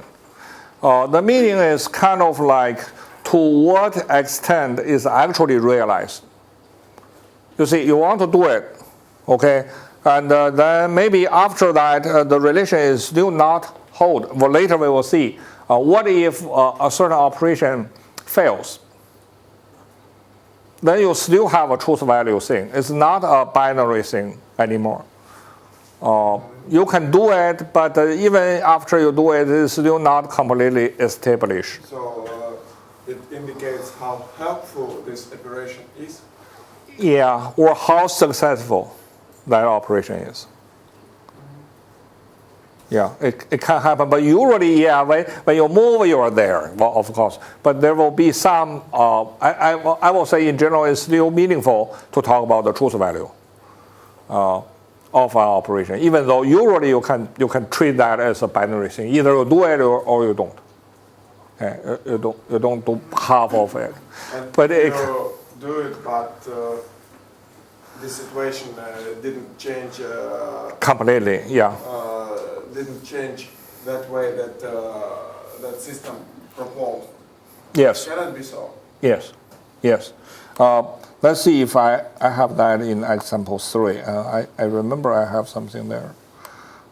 Example 3. Yeah. This is related. Another thing very important in this kind of structure is, in reality, the system actually always have multiple goals. Okay? You don't make your decision completely based on the goal you currently focus on. So, and also furthermore, unlike many other models, I don't assume the goals in the system at the same moment are all consistent with each other. If they're all consistent, that's easy. Okay? You can concentrate on one, you ignore the other. Now the problem is, let's see what this one does.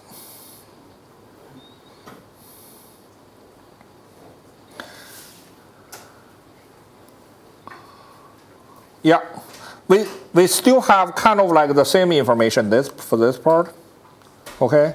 But here we have some other information. The system have some other knowledge. That is, there is an easy way to open the door, okay? Just break it. You can do that, and that's either. You don't need to go looking for the key. But the problem is, the system will know that it will damage the door.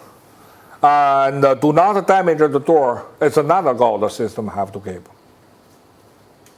Okay, so the basic idea, you will see that in the following, the system is not going to actually break the door, even though it satisfies one goal, but it will damage the other goal. So the basic idea is, for the system, at the same moment we have already seen there are a whole bunch of tasks, which will include a lot of goals. And all those goals, or many of those goals, will conflict with each other. In the sense that if you take a certain operation, it will make one goal closer to be satisfied, and maybe at the same time will make another goal further away from the desired situation. Okay? If that's the case, whether you really take this operation or not, how to make that kind of decision? The system has a decision-making rule. Okay? The basic idea is this. Wherever you're thinking about this operation, you consider all the goals that has been taken into consideration at the moment. You cannot really think about all goals in the system. Again, that's insufficient knowledge and resource situation. Okay? So, roughly speaking, what happens is, once again, that's conceptually speaking, it doesn't really also search all the goals and check it against one operation. No. It's kind of like each operation is a special event, right? for every event, there is a desirability value, right? So that as soon as I see this operation implies this goal, and this goal also is the current goal, then that information, just like this, okay? If I want to do it, and if this operation implies it, it derives what? You want this to be a goal, a derived goal. Okay, that's just pure backward inference. You see that if this is true, if this is the case, by deduction you have that. Okay, go backwards. If this is a goal, this is true. You want this to be true. But in the real implementation, wherever, even if this is a goal, even if this is indeed have a high frequency and confidence, you don't immediately turn this into a goal. Instead, you increase its desired value. What's the difference? The difference is if there is another goal, okay, and if you say that if this happens, then that goal will not be true. That's another goal number 2, okay? Then the same backward inference will decrease the desirability of the operation. So this is how different goals will kind of contribute to the evaluation of every event. Then the desirability of this operation at a certain moment typically will be accumulated value, which include not every goal, but every goal that has been taken into consideration. Okay? So if in that situation, if this one is still pretty high, and also later we will see the system thinks it is possible to do it, then it will be executed. Okay. Again, if you want to really follow that step, you will have to check this example to see how it is done. So the key thing here is the current AI system, most of them will just directly do this. Okay, backward inference, sub-goal production. Okay, where are the everyone doing sub-goal derivation. You have to do it because there's no way for you, for any complicated situation, there's no way for you to directly reach your goal. You have to break it into sub-goal. But the common practice is, as soon as you see that, especially for example, what if there's more than one of them?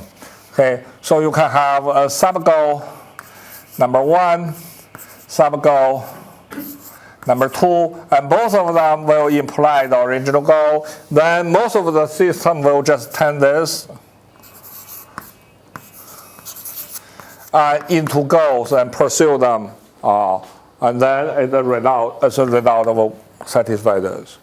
What I have here is one extra step. That is, instead of directly taking this as a goal, this derivation will contribute to its desirability. Just because someone like you, okay, someone asked you to be done. But that's not enough. If I already have a warning signal stored with this event, say someone else doesn't want you to be done, okay, you're not going to do it. Also, even if there's no such a thing, there is still a priority issue. That is, there are a lot of things the system want to do. Okay? And so each of them will have a priority value attached. So a higher desirability, of course, is going to increase its priority. Okay? And then the system will decide according to the desirability, priority, and plausibility, which I haven't mentioned yet, decide which one to actually execute. So this have a lot of important implication, especially related to how to control the system's behavior, how to make the system not doing bad things just because those bad things may satisfy a certain goal. Here, my solution is to use the other goals. Okay, to use the other goals to bound the system's activity. To give the system a single goal, say, no, don't care about the price, you want to do that. That's always a bad idea. The responsibility thing. Yes, exactly. But I haven't quite understood how the system knows how if the goals are conflicting. The goals are complete. Well, No, conflicting. How can the system know if the goals are conflicting or not? conflicting or not, right here, if you, yeah. If you want this operation to be done, he doesn't want it, that's a confliction. If both of you say that, do it, yeah, of course, you have a high priority to do that, and then there is no confliction. Oh, quick command. Maybe we can realize Asimov's theory about the laws, three laws of Lawrence in this way. Maybe they are not laws. Two formulating axioms look stupid. Maybe we can represent them as different goals with different priority values. Yes, exactly. But another command is about the asymmetry. I believe that asymmetry between AI system and living creatures, including human beings. We have different goals to feed a baby, to sex or something like that. They are biologically wired in our brain. Yes. And they are not tasks given to us. No. But for AI system, all of the goals look like their tasks. Okay, we need to feed the tasks to the system. But of course, they have some physically related goals, just like biological goals. But I think since we take most AI systems as servants of human beings, we do not like them to have their own goals. So, well, that's to me that's a separate question. So here, the first thing I want to discuss is if I give the system a whole bunch of goals, okay, then what kind of action is it going to take, and how it decides what action to take. I'm going to finish that discussion first, then talk about where those goals come from in the first place. Okay, so for this thing, the only missing piece is this piece. It's said you not only want to realize desirable event, okay, also the plausibility also is a matter, because there are a lot of things I desire, okay? I don't know how to reach them, so I don't set them as my goal, my current goal, okay?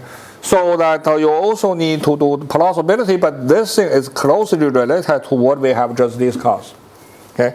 If I have an event which I desire, I'm going to ask myself, is there a way for me to reach that thing?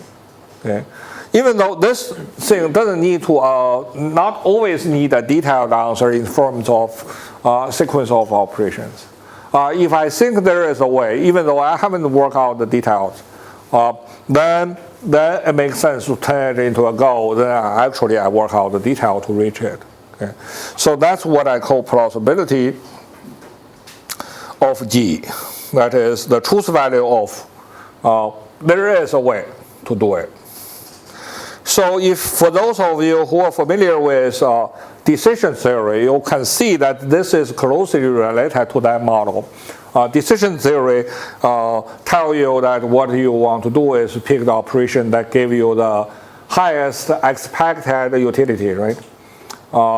And here is basically to get that, basically you depend on two things. One is the utility value, which is similar to my desirability. And also another thing is probability for your operation to lead to that consequence, which is similar to my plausibility. But the key difference is in decision theory, typically the utility and the probability are given. In this model, all those things need to be estimated by the system itself using its inference process. Okay? I need to think about whether I really want that thing or not. Also, I need to think about how likely it's going to happen. Okay? So it's more complicated in general. And the decision rule is this. Okay, we don't really care about the detail, but basically, I will only pursue things that you really desire when all the related goals are taken into consideration, and also a thing it can be done. Okay? So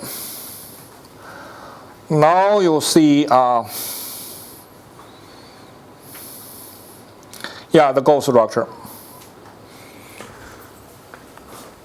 So now let's see. All the system's activities are driven by tasks. And the task, again, there are three things now. Judgments, that's the new knowledge you need to try to understand. Questions, that's the query you need to answer. And finally, goals, that's the change you want to make in the world. Okay? The other two we have covered before, that's relatively simple. Now, let's talk about goals. Where the goals come from? Again, the initial goals come from not from the system itself. It comes from the outside. But actually, there are two possibilities. Okay? One is coming from the user interface. That's what I just showed you. You just send it in as a sentence, say, do that. But at the same time, it can completely be possible to be built in. Like what you said, like biological drives. Okay? Whether it's biological or silicon or that, for this logic, it doesn't really matter. The only difference is given. It's implanted into the system. And whether it's given to the system as a one-time event or it appears periodically, that doesn't really matter actually. For this kind of system, it's also possible to set up an internal clock. Say every say 24 hours produce another goal the system have to pursue. That's possible if you really want that. Okay? So anyway, there are some initial goals which is given to the system, and then there are the derived goals, which are produced from the initial goals and the knowledge. Okay? So the whole goal architecture or structure is a whole bunch of things. Some of them are given, some of them are derived. Now the interesting thing is if you're familiar with the previous discussion around AGI under the name of friendly AI or something like that, you know the basic idea is if we really can produce AGI, how can we make sure it will not turn into a Terminator or something like that? It will be nice to us, it will be take responsibility to the society, blah, blah, blah, blah, blah. Most people think the crucial point is to put in the proper initial goal. I say that's important, but it's far from the whole story. Okay? Because there is one key point I think many people didn't realize, that is the initial goal come into the system earlier before everyone else. And also it's an ancestor of everyone else. That's true. But it doesn't mean it's the dominating goal all the time. Okay? That's true for human beings, and also I believe that's true for all intelligent systems. What does that mean? For us, all the initial goals are biological, that's for sure. Okay? But it doesn't mean for every decision, the major factor are the biological goals. No. Far from the case. Okay? We have a lot of examples say that the further developed goals, sometimes they will become dominant.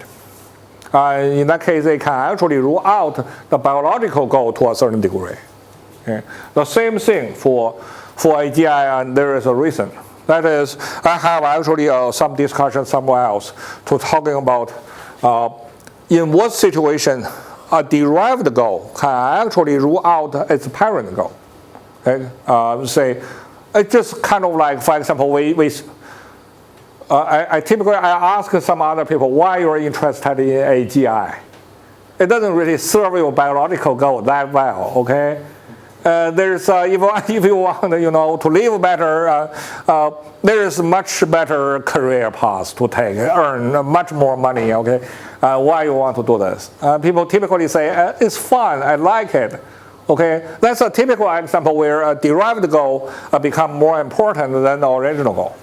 Okay, it happened everywhere. It happened everywhere. Okay?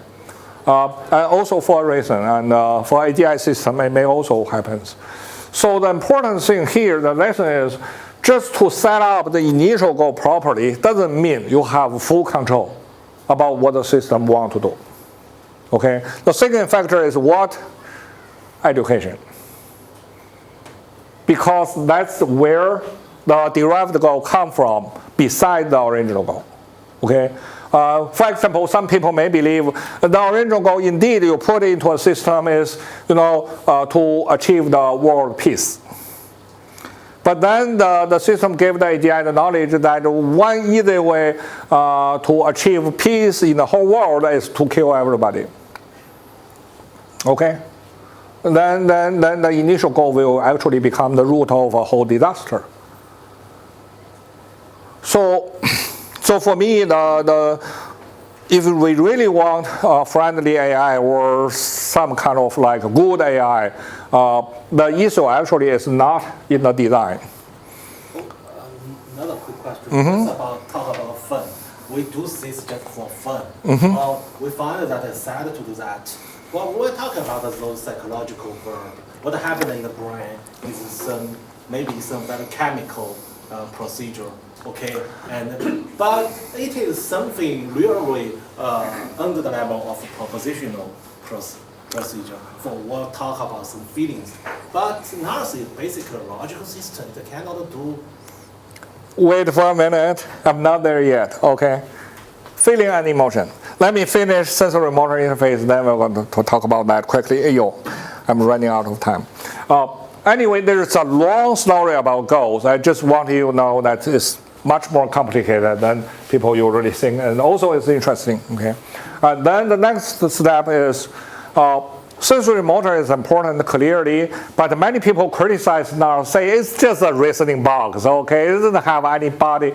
Yeah, it is, because I don't really think any sensor or any actuator is absolutely necessary for intelligence in general. Instead, the system needs to be communicate or interact with the world, that's for sure. But there are many different options. For example, vision is important for us, but I don't think AGI must use vision to communicate or to get information from the world. Okay? So the idea will be, you see, the system at this level actually already provided interface with different type of sensor and actuator, which will carry out what? The operations.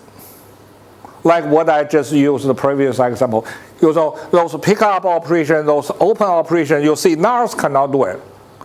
NARS actually is designed to be the kind of like the mind of a robot, which can drive the body. And the body is a whole bunch of routines or procedures, and the system can basically say, raise your left arm, okay, you move your right leg. And each of them, to NARS, is just an operation. The NARS only need to know is precondition and consequence. It doesn't have to use those things as a built-in part. Okay? So the idea is to provide a sensory motor interface according to the operation format. Then for the body and for the other tools, they can be plugged in and played. Okay? By register all the executable operation as operations of NARS, and then provide some kind of information about what's the precondition and consequence. Then NARS can start from there and then do some exercise and learn more about operation, precondition, and consequence, then use that as a tool. Okay? So that's the idea about this part, which I don't have the time for detail. How to get feedback and so on. So once again, the metaphor is, if you really want to run NARS to solve practical problem, it's better to give it a toolbox and use the system to control the tools in the toolbox to actually solve the problem, rather than just use the system by itself, which will be general but not very powerful for many special problems. So you see, it's supposed to be a general purpose body, and you better provide it with mind, you better provide it with body, and body typically as a special purpose, if it's some special sensory and motor mechanism. Okay? But this mind can be plugged into any different body in principle. So you see, I even introduced a new term for that, NARS plus. Okay, NARS by itself means the mind, plus means you give it the body. Okay? Then that system will be different from the pure NARS because of the hardware device or software tools given to it. So that there will be some interesting things. And finally, layer 9. Okay. This is it's a direct continuation of layer 6. Actually, in the previous design, actually this discussion is part of layer 6. Later, I just realized that makes that layer too complicated. So I take this part out and make it a separate layer. Layer 9 is talking about the operation. You see, all the other operation, like pick up, move, is kind of like a physical operation, which actually is carried out by part of the body, and it will change the world. Okay, layer 9 is about a special type of operation, which are mental operation, which is worked within the system itself. So I introduced a whole bunch of mental operators, which I already tried some implementation, but not fully implemented. But the basic idea you can see is mentioned in this table. Okay. For example, I can define something like observe, which means to call a certain sensor organ and get some feedback for a certain aspect of the system, or check the active task in the task buffer. And this is the expectation I already said before. Now you can ask yourself what's the truth value of a statement. You can find the desired value. You can turn a statement into a task and say you're telling yourself you really need to believe this thing, and so on. So you'll see the basic idea is we already seen that in layer 8, the system can execute some operation as a result of a reasoning process, right? What if that operation is not about the world, but changing the internal structure of the system itself? That's what this is about. Okay? So this is directly related to a couple of topics I just briefly mentioned because I don't have mature result. That's just basic idea. Related to what, for example, feeling and emotion. Okay? To me, this is nothing but the system checking its internal status. How about my current goals? Are they already mostly satisfied or not? If that's the case, if it's mostly satisfied, I'm happy. Otherwise, I'm sad, right? And also, there are different reasons for me to be sad. Okay, maybe there is a big monster, is going to eat me. So that's a different form of emotion or feeling. Or maybe something I have done, which now I would rather do it in a different way. That's a different form of feeling and emotion. So anyway, my belief is, in contrary to the traditional idea, I don't think logic and the feeling are two completely separate topics, especially so you see that this actually is a direct, in terms of technical design, okay? Feeling and emotion is a direct extension of what I just described, desire value, which is an evaluation about good or bad, okay? Whether you want it or you don't. And then if it is not only applied to events, it also applies to objects, okay? Then it becomes something like whether I like you or not. Why? Because wherever you appear, okay, my goals will fail to be achieved, then of course I'm not going to like you. If you help me a lot to make my goals either to be reached, of course it's a good thing for me. Of course that's the simplest situation. Okay? But anyway, feeling and emotion correspond to, in this design, evaluation about objects and entities in the environment, as well as the internal state of the system. And that evaluation will lead to some response or system activity. Okay, if I like you, I may want to interact with you more often in a certain manner. Okay, if I hate you, maybe I will fight with you, or I will run away if I think you're too strong. So anyway, if you don't have sufficient resource to analyze everything to the detail, emotion will provide a very quick response. Okay, even though sometimes it's kind of like irrational, and sometimes it means mistakes. Okay. But also it's based on past experience. So it can be integrated into this model. But the current implementation, of course, is not that emotional yet. Excuse me, you showed a list of self-respecting procedures. Are they executable? Can they pop up by inference process without explicit call of these procedures? Can they just be made of in casual way? Yeah. Well, actually, the current implementation, in the current implementation, the system is still control itself. Okay, but it's kind of like like the resource allocation mechanism I mentioned. It's more like a subconscious free association kind of thing. You see, my attention will be paid to what? To the active task. Also to outside signal, which is pretty strong. I will pay attention to those. Okay? But after this layer, the system can kind of like tell itself.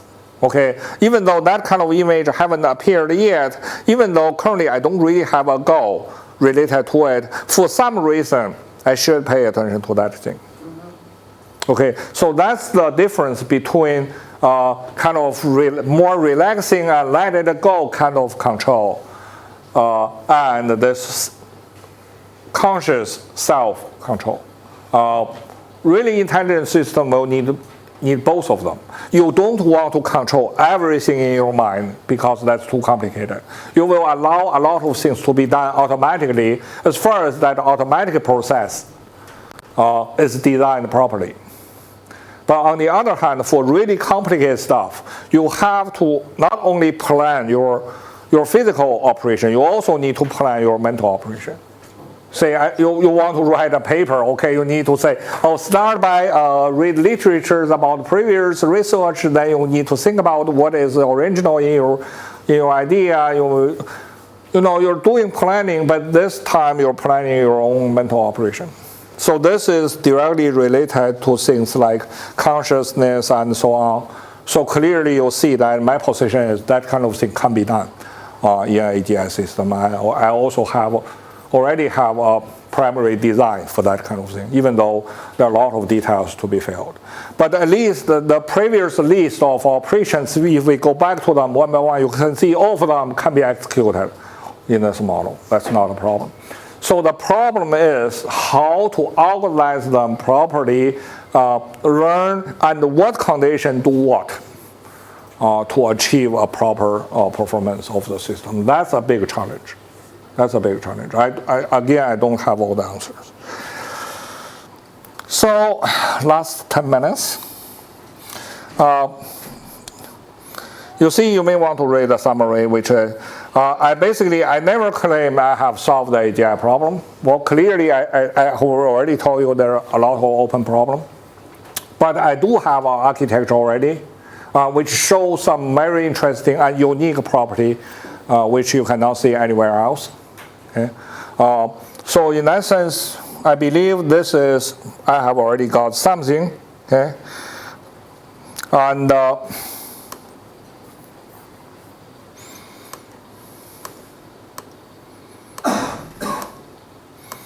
what else I need to mention? Yeah, also that lecture notes, if you take a look for today's lecture, also provide some kind of summary of this thing.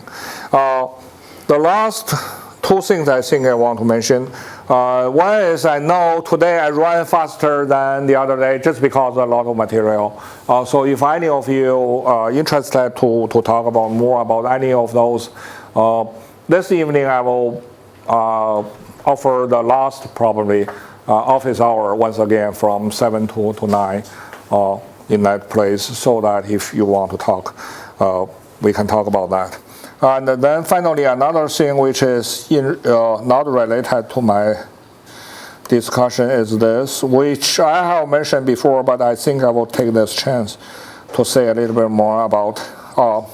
In our schedule, I have mentioned that we have left the last day for some kind of general discussion. Okay.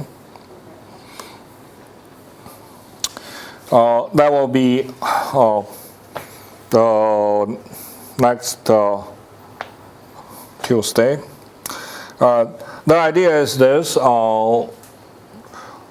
We know that we are putting a lot of stuff into the lectures and didn't allow enough time for discussion. Especially, you see, basically I only gave you a chance to ask me questions.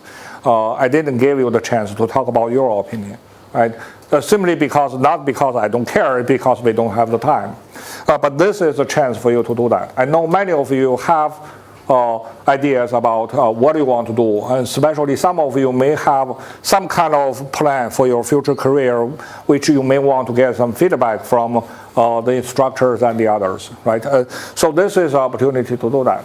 Okay. So what you're supposed to do is, I mentioned in a previous email that if you really want to propose something to talk about, actually the only restriction is that topic needs to be relevant to AGI, of course. That's basically the only thing. Other than that, what I mean is you have all the freedom. You can make a comment to one of the 3 projects present here, including mine, or you can propose a new idea, or you can suggest a problem which you think is crucial for AGI but no one has mentioned. Okay, you can do all of those things. Okay? If you already have some writing, that would be wonderful. I already mentioned that you may want to, you're supposed to load it here. Okay, as far as you have an account, you should be able to do that. Okay, if you don't have a long writing, you can do, say, a detailed, long abstract. That's also fine. Okay, we are quite cautious on the format and so on. If you want to do it as a group, small team, that's also fine, on and on.